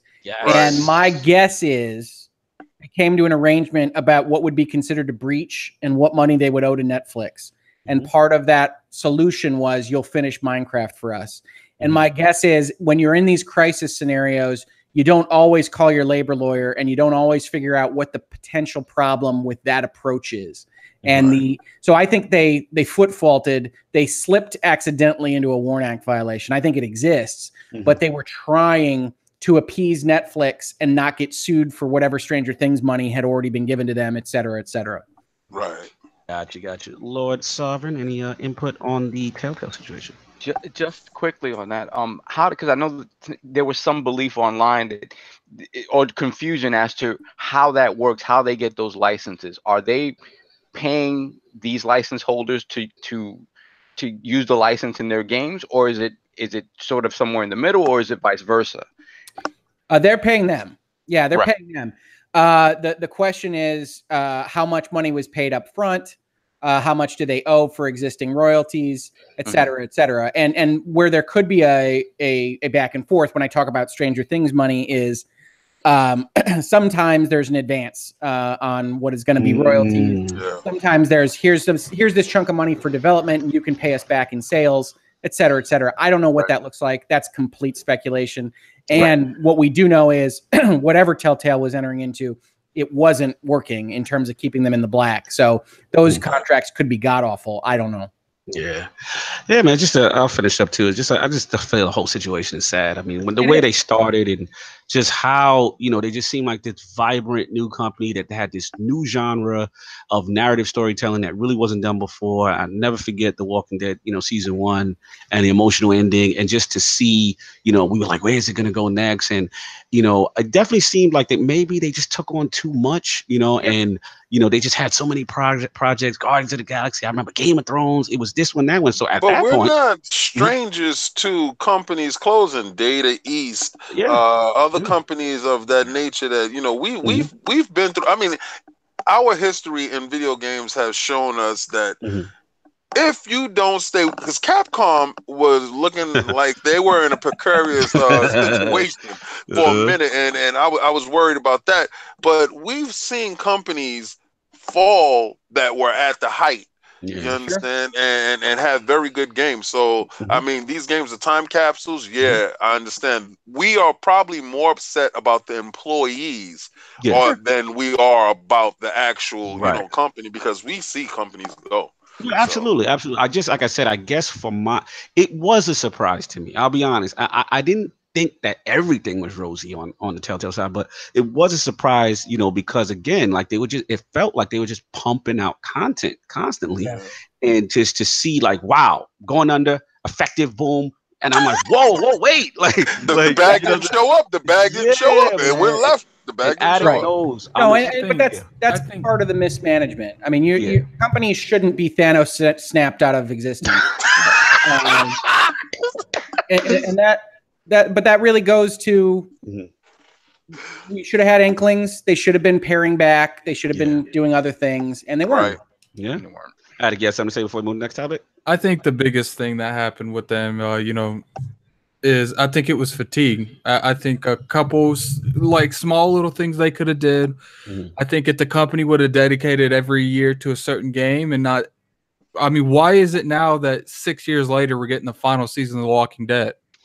Good point. By the time that happened, people didn't care. Yeah, the argument is a lot of people felt that one, they didn't upgrade their engine fast enough. They would like just recently. I don't even think it was that. I think and the fact they didn't give what you said with the fans. I think people were tired of that kind of engine, that kind of gameplay. But I think for the most part that they didn't pace their games correctly to actually capitalize on the sales. With that whole aspect of it. Again, I'm gonna double down on it. The internet is a terrible troll when you can look at these story games and you can just sit there, eat a bowl of cereal and watch the whole damn story on YouTube by somebody playing it. See, and you don't have to actually go out and purchase people doing that. There's a lot of people that do that, especially if you watch something like that on Twitch. You're probably not going to buy the game, but let's say, someone like me, I played the first two, I enjoyed the first two, but we're like 2 years from the last one. Right. So it's gotten to the point where I'm like, you know what? I just watch it on Twitch. I don't care anymore. Like, so Attic, your point is more so that, while the fire is hot with the more famous ones, like the Walking Dead not even like and Wolf Among Us.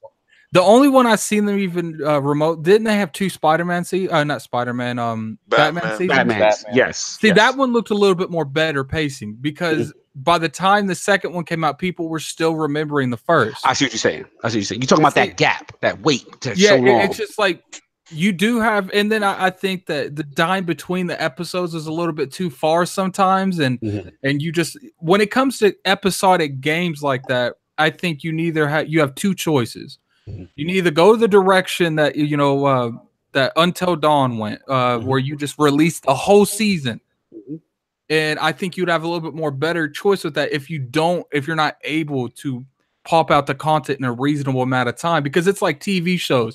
Once about 2 months goes by, I'm already waiting for the season. I'm not trying to watch every episode individually anymore. Listen, I hear there's a lot of factors here, man. Yeah, I think what it comes down to is they didn't gamify that engine enough. It came to a point that why would I play this? Say that, but why would I play? I think those engines lend to a specific group, right? And but to Addict's point, right? If you look at Until Dawn, right? Until Dawn is one game, right? It's not seasons. Yeah, but, okay. Let's say this, right? Let's say, okay, everybody keeps bringing up this Until Dawn against these Telltale games. Well, it's not even Until Dawn. Look at Detroit. Detroit did the same thing. But okay, this is what I'm going to try to explain to you. Those Telltale games cater to a very specific crowd that can be either super casual, non-gamers, or hardcore gamers, right? That engine is palatable for those three criteria. Now you have the Until Dawn and the Detroit. They cater to two: the hardcore and the above casual, type of crowd. You understand? So the super casual crowd is going to do it, and they don't want to look at the whole engine and stuff like that. It's just, I felt that, like you said, maybe it's true what you said, that they didn't come up with the next seasons fast enough, but maybe they took on too much. Too many licensees all over the place, and was trying to pump out all these different games. Like you had Guardian's Head, then you had Batman, and then on the back burner we do Walking Dead later. But people that wanted Walking Dead now done walked away from that, and then by the time Walking Dead did come out, they were like, "Oh, we're past it. We're watching on Twitch." I think when it comes to that, the reation that they chose that direction, and I think that's another key reason why they went over under, is because Lord Richard, I'm pretty sure when they had that opportunity, they didn't know if that would be here 2 years from now, a year from now. So when they was able to get those licensing agreements, I think that they grabbed them without really thinking the consequences to take too much on. Yeah, nah, good. I'm sorry. I tend to agree with the issues with Twitch. I think that Telltale was uniquely situated to get burned by people watching their product, and in an industry that's still dealing with folks that want to stream from Twitch, and justifiably so, they weren't able to do what probably they should have done, which is essentially ban their games from being streamed. Yeah, that would have been a public relations nightmare for them based on where the industry sits right this second. But in terms of the product that they actually have, there is value lost when what is primarily the source of interest from playing a Telltale game for me was the notion of getting into the character's head and deciding on how you're going to treat this answer to this response tonally, because it puts you into a television show or a book in a way that you wouldn't otherwise be. When you're playing something like Game of Thrones, which is one of their lesser works, but you have to say, wow, what are the ways that I could answer this where I don't get burned by Queen Cersei? That's an interesting thing. Even if you know that you're always going to get burned, it's still interesting to be like, what are my thoughts? And you get the 4 and you have the timer, and that's interesting, but you lose 90% of it from just watching it and not paying for it. Absolutely. And the last point I'll make, and it was definitely more. And one of the things that get at it, and then I'm going to finish they off. actually have a feature in some of the games where they integrated it into streaming services. So, I think they were trying to encourage that. They're like, I think, but when it comes to this, maybe they were undercharging for the product they were giving, because that's what a lot of people don't realize. This game was only $25. All 25, right? Yeah. So maybe they were undercharging for it. Maybe, if they would have invested more into an engine and had a better product, they could have charged 40 to 60 with the whole season. I mean, it's just a lot of different things. But that was an impulse buy from me, because when I see a Telltale game, I say, "Oh, a quick 1,000 points." Easy achievement. But also, it's not breaking the bank to do so. I would say the last year for me, because I felt the same way. But the last couple of seasons of content, even the 25 for me was like, I'll wait for a sale. I wait for everything $15. And that's because that sensation of wanting to see what happens next left, because they took too long to give you. Well, they were putting their season passes on sale before the season was I think that was noticed. Yeah, let's move on. I mean, the last thing definitely we got to move on. It's just that my point I was going to say is that, like, I felt like what happened is also another factor was that, unfortunately, that structure, even though you made quote unquote significant choices during the middle of the game, and like Lord Hoeg was saying about, you got to see what you're going to say to Cersei and whatever, ultimately the game kind of got back on rails towards the end, and it didn't really like branch off into completely different paths I felt, you know what I'm saying, at the end, that where your choices kind of really like, wow, this game completely changed. It wasn't a true choose your own adventure. It wasn't right. And then that. Exactly. And I felt the competition then caught up. You had the Life of Strangers, you had the Detroits, right? You know, where they took upon that formula. The engine was better and they had more significant choices. I can remember specific things in Life is Strange and, you know, Detroit, where the game is completely different based on said paths and said choices. And I think they kind of like evolved the formula, but that's just my opinion. Whatever. Yeah, I'll give you that. There's a lot of people that took that concept and made it better, and they didn't evolve their own. And they didn't evolve, and they kind of stayed with the thing. But we got to move on. Sure. Monumental news on the Sony front. Lord Addict, do you want to talk about crossplay? Or you want me to grab it? I'm sorry, I didn't hear that. Monumental news on the Sony front. Lord Sleep. No, I was talking to someone. Cool. That's cool. That's cool. I mean, when it comes to the whole crossplay thing, what I really just wanted to bring up is, you know, obviously we know now that Sony did cave to the crossplay, and I love because I made a video on YouTube, and when I use the word cave, you wouldn't believe how many people comment. Sony didn't cave to anything; they did it. Like, I honestly didn't expect this, and I wanted go around the table and just get your guys' overall opinion and whether or not me like you about to. Whether or not that this came from a position of weakness, or it was. I've actually been seeing on Twitter that people really believe that Sony has implied this, and it's been a long time in the going, but now they're actually launching it. Lord Hoeg, what do you feel about the crossplay being allowed in Fortnite?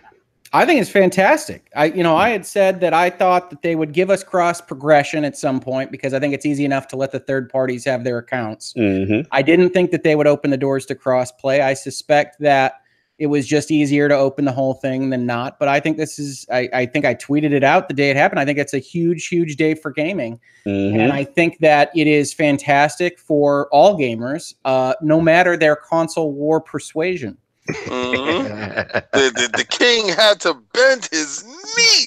It's the best part about that. There was very few that could do that, but Fortnite could. Fortnite was by getting their employees $1.2 billion, I believe that they said they that game generated to the staff. Mm-hmm. That speaks volumes. Like, this game is taking on a world of its own. Like, I don't play the game, but I know tons of people who do. Mm-hmm. And to see that it took a game of this magnitude to force the knee to hit the ground for Sony, because we thought that wasn't going to happen. I actually thought it was never going to happen. Mm-hmm. And when I got the tweet, I said, what? Yeah, they seem because like the week before, they really had an arrogant tweet that went out, right? I did. I wrote at E3 when people were launching their Switch Fortnites and getting that message that said, "No, you once used a Sony one time in your life. No, you can't." That was going to play wrong for everybody. And to be truthful, I think that Epic was doing that deliberately. If you read that note, it's like, go talk to Sony. They're being asses. And I think it was workable. And I tweeted out at the time, I said, I think that Fortnite is going to break them. I did think it was just going to be cross progression. I didn't think it was going to be cross play.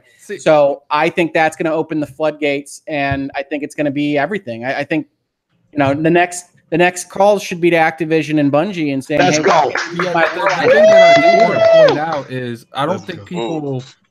I don't think it's going to happen probably in the next year. I think sooner or later, devs, especially how it worked out with Fortnite, because they opened the floodgate. Now there's no shutting it. Like if they're seeing it with one, it's not going to happen for a little bit. But I do think sooner or later, after enough harassment to the other communities, the Destiny community, the Call of Duty community, I don't see them doing it. No, I see them opening it to them too, because these developers, they're all pushing for it. They are. I mean, but I don't even think Fortnite is being played on Jimmy Kimmel show. I don't even think it was entirely Fortnite. I think Bethesda had something to do with it too. Oh yeah, I mean they were very adamant in their press coverage because every time this was even remotely dying, Bethesda would come out and be like, "Yo, they still ain't letting us do it." Like every time. Yeah, but Bethesda doesn't have a game big enough to force the hand. It's like if your hand doesn't call for it. If they use their actual games as leverage, Sony would have to cave. Fallout 76 being an Xbox exclusive would devastate them. That's not happening. Well, that's what I'm saying. They have the games, they're just not willing to use it. Being that we brought up Bethesda in this whole situation, I wanted to comment on that because at the end of the day, obviously, they were very vocal. Before the Sony crossplay announcement, they were very vocal that they wanted it, especially for their Elder Scrolls Legend. And I believe it was Pete Hines from Bethesda. He basically came out and said it was pertinent to Legend that, this was so critical for the game to have crossplay. So the question I want to bring to Lord Hoeg with this is that, now that it is allowed, right? And as far as in the Fortnite situation, right? I've seen a lot of Twitter banter back and forth saying, well, now, Sony kind of exposed Bethesda's hand because now they've allowed it. So why won't you now allow it in or work towards getting Fallout 76 done? Because this statement right after Fallout, after the announcement with Sony and Fortnite, Bethesda actually said, no, we're not doing Fallout 76 anymore. That's already locked into not crossplay. So Lord Hoeg, what do you feel about this whole Bethesda thing involvement? Is Sony calling a bluff? Like, what do you feel about this whole situation? No, I think the infrastructure is such that you probably can't turn on a dime. I think from Sony's perspective, it's great that they did this for Fortnite. I think it's baby steps for them. I think they still need to be shown that it's not going to negatively impact their bottom line, which I firmly believe it won't. I think it will be actually a positive for them, but they have to see that. And then I think what you're talking about really is a future of crossplay rather than a present. Fortnite's enough to break this because Epic was ready.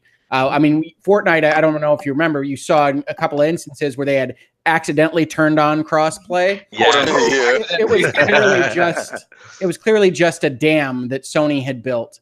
So it's a matter of Epic saying, great, you're in, Sony, and we hit the button, versus Sony being very adamant to Bethesda and saying, you can't cross play. We're worried about safety or whatever other garbage they said. Leading to a Fallout 76 that is built to be separate. If there is a secret button, we haven't seen any indication of it. So I suspect you're talking about next year and the years beyond being in a situation where gaming community can come together and play together. Yeah, I mean, ultimately, I think it's dope, and more importantly, like you said, I think for me, as great as crossplay is, I think the future is cross progression, and I think that was key as far as the whole Epic accounts being held hostage. You know what I'm saying? That wasn't right. If you logged into a Sony account machine and then, then bought a Switch, like you said, and you got that infamous message. I mean, we were out there on the floor, Lord King, you know what I'm saying? We remember like the Fortnite account was broke. Hilarious. I was angry. I'm an even-tempered guy. You can't do that, Sony. That's not right. Yeah, and it was the negative. I've never seen such a negative backlash. And I spoke about this. Shout out to the Shop Podcast. I was on with those guys last night, PTK Blam and the crew. And we talked. It was funny because I almost felt at that moment Microsoft and Nintendo sensed weakness, and then you started to see more of the marketing of survive together. You know what I mean? All that. We're playing nice and they're not. The meme where it was like, sir, it was what was the survive together, and then on Sony sounds like, okay, I guess so. I honestly believe, Sony wouldn't have. It had to be something of a juggernaut, an unstoppable force to do this.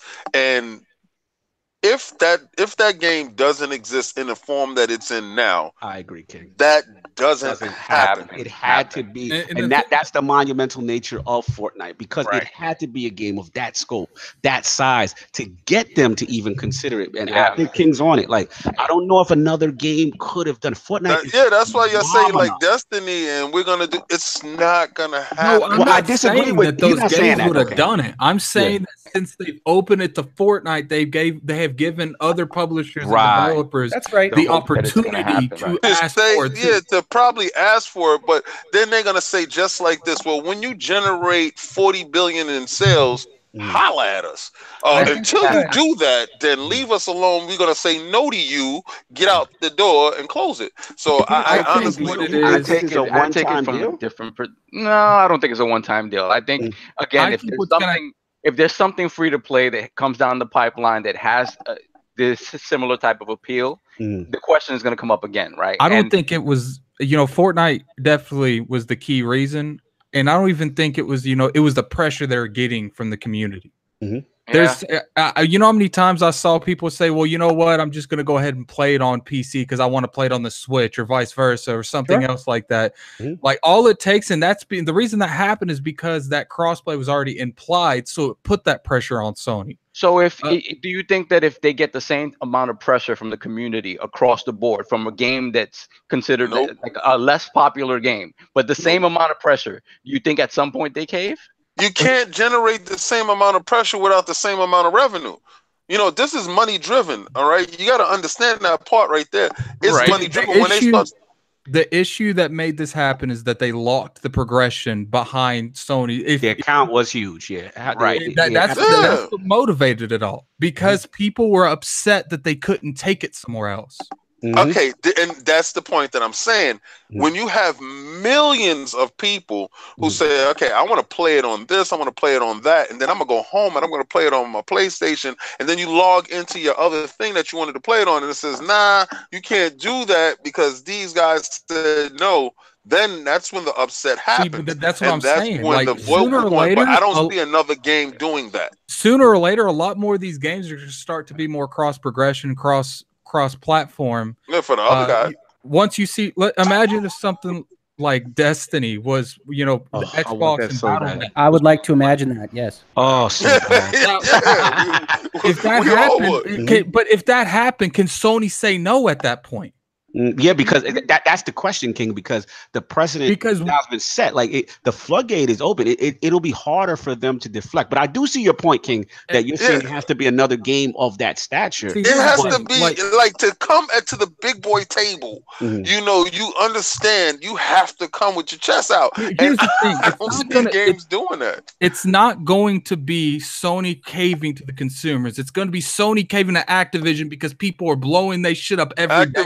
Activision is not doing that. Imagine, let's say that Destiny is, we're just going to use Destiny because we all play that. Destiny is a cross-play. Imagine, we could play with Abontis on Battle.net. How long can Sony take that criticism that they're not in that? Let me give it to Hoeg, because I think Hoeg also said a good point, but in the sense that they have to present to Sony, hey, look how beneficial this is. Financially, right? They would have to, wouldn't you think, Lord Hoeg? Like they would have to do it in some fashion that way. The other companies. Here's what I'll say. I agree with really both of you on this. I think that Fortnite needed to be as big as it is to make Sony listen. But I do think that every time this happens, and this might be the straw that breaks the camel's back, it becomes more and more likely that it will be the general approach to most of the games, because the standard of expectation changes. Once cross-play and cross-progression is expected, it is much more clearly blocked when someone moves to block it. I would say Sony is going to battle this one or two more times, but after they lose those battles, it's just going to be a standard for every game. And I think the pendulum shifts. I think Fortnite is a big move, and I think, yes, I would really like to play my Warlock on my PC. Woo! So anything that moves us towards that will be very happy. No doubt, man. So I'll finish up. Let's move on. I approach it from a slightly different perspective. I understand all your perspectives, and they make absolute sense, especially when it comes to revenue. But I think with Sony, for me, at some point, the market leader has to take a position of leadership. And I mentioned this before, I feel once they got to a position of power, they were playing more to not lose as opposed to playing to win. When you let the number 2 and the number 3 guys take the lead on things like this, obviously they're taking the lead from a position of losing, where they need to do these sorts of things to appeal more to people and say, hey, look, we're doing right by the gamer. When the person in power is not taking the lead on these big things, Yeah. It's the optics are bad. And we've seen how the narrative can change on a dime. 2013, that narrative changed on a dime for Xbox. And Sony is not immune to it. As powerful as they are this generation, they're not immune to that narrative changing. They're just not. So no, but that's what I mean is what it means to be for the players. Right. It shifts. And I think it shifted pretty significantly this last week and in a good way. And I think to the extent that for the players now requires a certain, at least openness to cross-play and cross-progression, that's ultimately going to break the dam someday. Yeah, right. Okay. I think there's certain games and certain genres that once that genre's I think once the first-person shooter genre takes off in crossplay, there's no going back. I wanted to know Phil's face when he heard they allowed it. Like, I know Phil just said. You saw the Xbox Twitter account the minute. I know exactly what happened. I could just picture him like I could just picture he did the same exact thing that King would do. Yeah, that's right, bend the knee. He looked at and said, "Who did that for you?" Oh my God! I think it'll be good for everybody. So I think everybody. I think they sent a high five emoji. I think that was legitimate. I think we'll see more cross progression than cross play, but sooner or later we'll see both of them more often. To be honest, you have to get to that space. That space has to be worked in because, like, the genesis of everything is like pure gaming, right? So we come from the whole culture of gaming has always been togetherness. We turned to this separatist type of mentality. I guess when the console wars really started happening, when they started making big bucks, they started separating us, and now we got to this point where we're at now, and we all want to come together now. Right. So yeah, I can't wait for that. I think. Listen, at the end of the day, this is great for gaming. Is that Saab? That was you talking? Or Hoeg?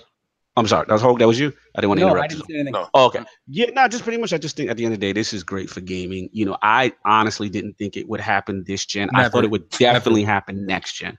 I didn't think. I felt Sony's in a position of power. There was no need for them to play ball, so to speak, and.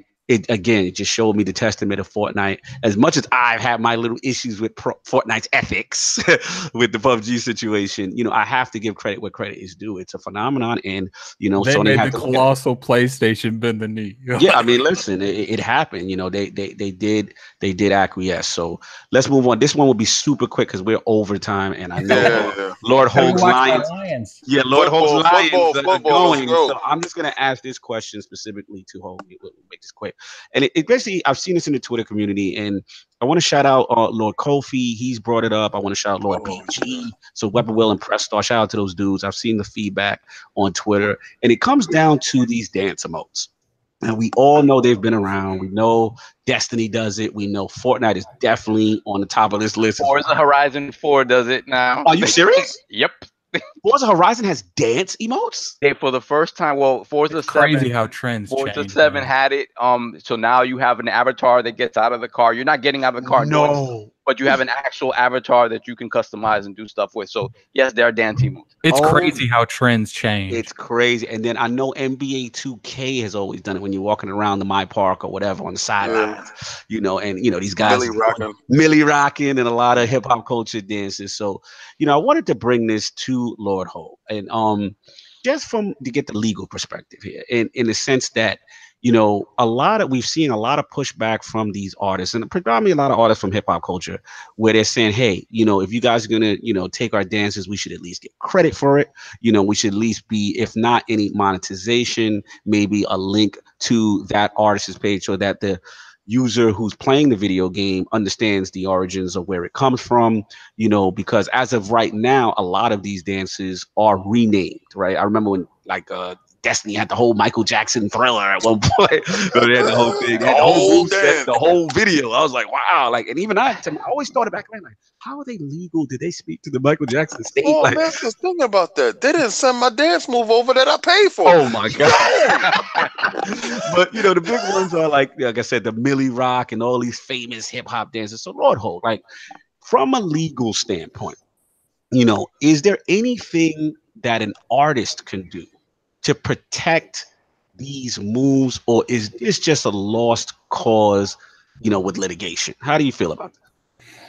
So the nature of litigation is such that anybody can sue anybody for anything. You can always make a claim. The question is, how quickly will it get defeated and kicked out of court? Dance moves and choreography in general as an expression can be protected under copyright, but it is one of the less litigated and more controversial, isn't right, but not as certain types of protections that you can get. It's not like copywriting a book or trademarking a brand name. So when you talk about something like, say, the Thriller dance, you see that dance pop up in a number of instances. And I don't know if you remember in the original Plants vs. Zombies, there was a Michael Jackson zombie, and he did a little Thriller thing as he moved across the line, and that got changed. And if you think about that, the reason it got changed is that zombie originally had a sparkly red vest jacket and one white sparkly glove, and they said, well, that's clearly Michael Jackson doing Thriller as a zombie. And Electronic Arts said, yeah, all right, well, or it might have just been PopCap at the time. They're like, yeah, you got it. So we'll get that taken care of. Yeah, we'll say, yeah, all right, that's fine. And that's how these legal things often work, especially with big companies, is we'll do it and see if anybody comments. So one of my favorite parts of Fortnite, which I have played a significant amount of because I had to earn the lollipop girl for my girls for seemingly 50 hours over the summer, is that the initial dance is Turk's dance to Poison from Scrubs. Okay. So I love that show, and I noticed it immediately. And you look at that and you say, well, that's an existing dance. That's Turk dancing in Scrubs. And who can stop it? And probably nobody copyrighted that choreography. You could go talk to Donald Faison or whoever owns Scrubs at this point, but probably it's not that big of a deal. And if it proved to be a big of a deal, they'd get contacted from someone who has a plausible claim to the ownership, and they'd say, fine, we'll pull it, because that's not what's driving the sales here. Right. And for the most part, if something like Fortnite looks at it and says, yeah, if your dance is recognizable, chances are that's advertising for you. So when we talk about what's allowed, what's legal, what can get you sued, a whole lot of stuff can get you sued. The question is whether or not you can justify it in a way that makes sense to the party that might be able to sue you. So when we talk about streaming on Twitch, a lot of that probably isn't fair use. A lot of that, the person that owns the intellectual property rights to that video game could probably order a takedown notice and ask you to take it down and or sue you. But I always say, Nintendo does it all the time. Like Nintendo does do it all the time because they decided that it hurts them and it helps them. But the rest of the industry has basically decided it's good free advertising.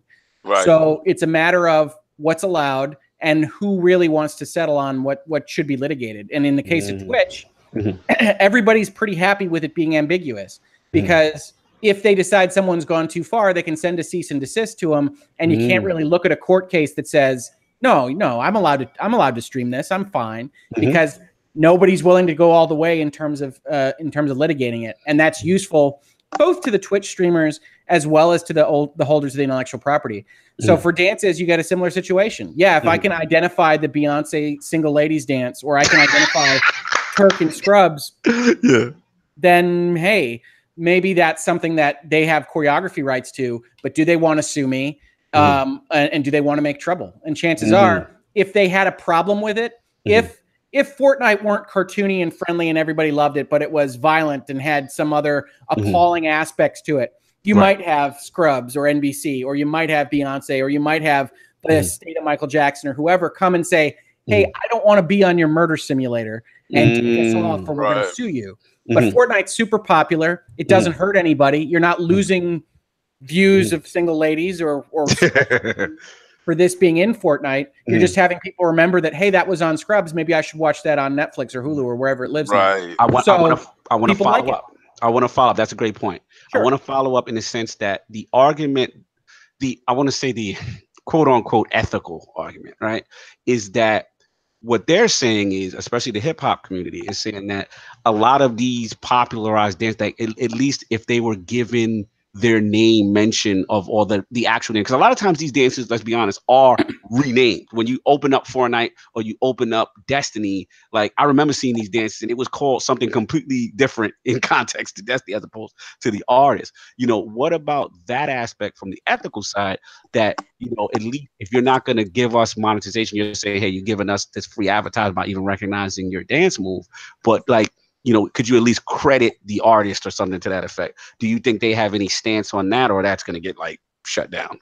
It's hard. You know, the little guys, the choreographers that aren't represented by a big company and maybe did something cool, or they saw it on a YouTube video. Yeah. And Epic or Activision says, yeah, let's put that in. They don't have the money. They don't have the leverage. They don't have the threatening capability to come after them. So you could take advantage of it. And arguably that is probably unethical. For the borrowing between, you know, if Activision saw something cool on Fortnite and put it in Destiny or vice versa, there's a come at me bro kind of aspect to it. Yeah, they could sue if they want to, but chances are, again, to the extent they link to each other, it's, hey, I saw that on Destiny. Oh, right, Destiny exists. I need to play Gambit for another 7 hours. That's something that that's unlikely to cause damage. So it's probably unethical to potentially the individuals, potentially the small actors. It might be illegal, but it's not. You know, if I were advising these guys, again, tweets not legal advice, podcast appearances not legal advice. It's one of those where, yeah, you're probably not going to get burned by it because somebody can't probably sue you. So yeah, let your ethics be your guide, let your moral compass be your guide. But from a legal standpoint, you're not probably talking about liability exposure. Gotcha. Keeping it real, Lord Hoeg, man. Gotta appreciate you for answering that, man. Thank you so much, man. Absolutely. Happy to be on. Absolutely. Let's wrap this thing up, man. New ILP poll this week. With the recent announcement by Sony to allow Fortnite crossplay between multiple platforms, is it fair to now expect Bethesda to include Fallout 76 crossplay based on their previous stance involving Elder Scrolls Legends? The choices are A, yes, Sony has now exposed Bethesda's previous statements and called their bluff. B, no, unreasonable expectation for Bethesda based on the time frame of Sony's announcement. Or C, I don't care who's playing those buggy Bethesda games anyway. Where is Anchorman? That is the question. Those are the choices. Please rock the ILP poll when it goes up on Twitter. Lord Richard Hoeg, an absolute pleasure to have you in the realm of the Lords. Truly humbling for you to be here. Outstanding fan of your work, man. We couldn't get enough. I could talk to you all day, but I know your Lions are playing, and we got to all get back to football. But I really want to salute you, man. Thank you so much for coming through. And where can the fine people find you, and what else do you have going on? Yeah, absolutely. Well, thanks for inviting me on. You know, they can find me if they need business legal advice on Hoeglaw, HOEGLAW.com. Or otherwise, as I said, I'm talking video games and sports and Kavanaugh hearings and pretty much every day on @Hoeglaw, HOEGLAW on Twitter. Woo! Salute, man. This guy, please, he is a fantastic follow on Twitter. Please follow Hoeg. Please, again, and for my lords that need that legal advice, please holler at your man. This guy really knows his stuff. You know, great mind. Is great in the community. True gamer. Loves gaming. And an absolute honor to have you. And, dude, we have to bring you back at some way. If there's any subject, oh, dude, it would be much appreciated because your insight is truly valuable. A lot of gamers don't understand how things work. We've learned so much today. Thank you again, Lord Hoeg, the firm without fear. That's what I call you. Matt Murdoch. Exactly. He's the daredevil of the community, man. Yeah, I love when I retweeted it as soon as I saw it. I said, that's what he is. I said, he is fearless, man. I love him, man. Salute to being in the realm of Lords and dealing with our foolishness. Lord Addict, what is going on? Where can the fine people find you? What you got going on? You can find me on Twitter at Lord Addict ILP. I'm about to make a video actually on whether or not Destiny is too hard. So definitely look on that. I definitely appreciate Lord Richard for coming on. Absolutely. Lord Solve lit in the realm as usual. Where can the find people find you besides playing Forza in 4K, ultra settings, all that craziness? Yeah, that's basically where you can find me the next until Red Dead comes out, playing Forza and playing Tomb Raider. You can find me on Xbox Live, on Twitter, Lords the ILP, BX Sovereign on Xbox Live and PSN. Yeah, definitely a big shout out to Lord Rick Hoeg. I mean, I love the insights, man, because again, we as gamers, we're entitled, right? We want. We don't know what that takes. What it takes to get there sometimes. So it's always good to be brought down to earth. Actually educated. Actually, that's right, man. Absolutely. Lord King lit out here in these Fortnite Sony bending in these streets. Addict, they're coming for you. What's good? What you got going on, man? First and foremost, Lord Hoeg, thank you for showing up and answering that question I had with the Disney Fox acquisition and Comcast in the sky. That was really plaguing me for a couple of days, and like you really cleared that up for me. Because at first, I was afraid that Comcast was going to do what they was doing, raising the price of Fox and all that other stuff. But I see they came to a good resolution to it, and I just wanted to know where the money was going. Not like I was getting any of it. But okay, so you guys can find me at Iron Lords on Destiny in the clan that we're about to cut down. LordCognito and myself and Tack is going to sit together. If you have not played Destiny and you're in this clan and you have not played in the last 12 days, you are out. You are out. Unless you're godfathered in, and those people that know they are Channel 5 members. So that speaks volumes. So if you don't understand what I just said and you're 12 days out, you better log in and you better start getting in there work right now. Because if you got in just to get the whisper, fraud alert, you're done, son. It's over. All right? People log in just to look at the orbit and leave. You better do whatever you got to do. But Combat Talk with a sad one is going to come up. I'm doing my research to flush out the back end of it. Also, KOS is coming. You don't understand what that means, but you would know what it means soon. I can give you a view on some of the stuff that's piling up right there. So that's going to be part of the KOS, and I'll explain that later. But we have a lot of things happening. We have big announcements coming. We wanted to have a big announcement for you guys today, but intellectual properties and people came up and blocked us, so they send their lawyers out to shut us down. They send their hogs at us. Lawyers. Did they? So but that'll get fixed, and we have a big announcement coming for you guys, and you will love it. Yes, sir. Like I said, we wanted to break it, but we have to work out the kinks. We'll get that straightened out. And again, to double down on what Lord King was saying in reference to Lord Hoeg with the Marvel stuff, I want to implore you, Lords. I mean, he's a big fan. He has great content. He actually has a YouTube channel that I'm going to plug for him because he didn't plug it. Hoeg Law, please check out his YouTube channel. And he has a fantastic video on the MCU, the whole evolution of that, the culmination to Infinity War. Fantastic. And Lord Hoeg was also my source during those painful times of the Disney, Comcast, Fox, saying battlings of when, and I'm like, Lord, that's right. Is it going to get finalized? And you're like, it's happening. I'm like, but I'm nervous. There's always a snag. Comcast is resisting. Like, why don't they bend the knee? He's like, it's going to happen. And he gave me that insurance, and sure enough, it did happen. So again, big MCU fan as well he is. So please check him out at his channel, Hoeg Law. Yeah, man, that's what I got. So as far as us, you already know we can find us on the Inner Circle Network, obviously in the affiliate. Shout out to all the people. The links will be in the description. Shout out to Lloyd Kaibatsu. We'll get the timestamps up. You'll know about that. And of course, the stream team, Lord Snaldo, all those guys, L Boogie. We're still working them. Everybody, old school style, all the crew. We're going to work to get this thing a little bit refined a little bit and get these guys on.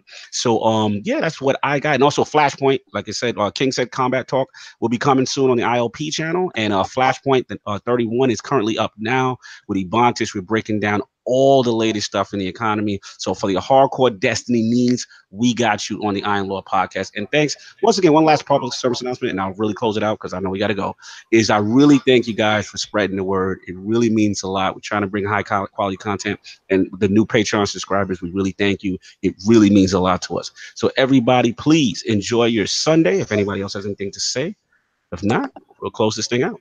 Peace.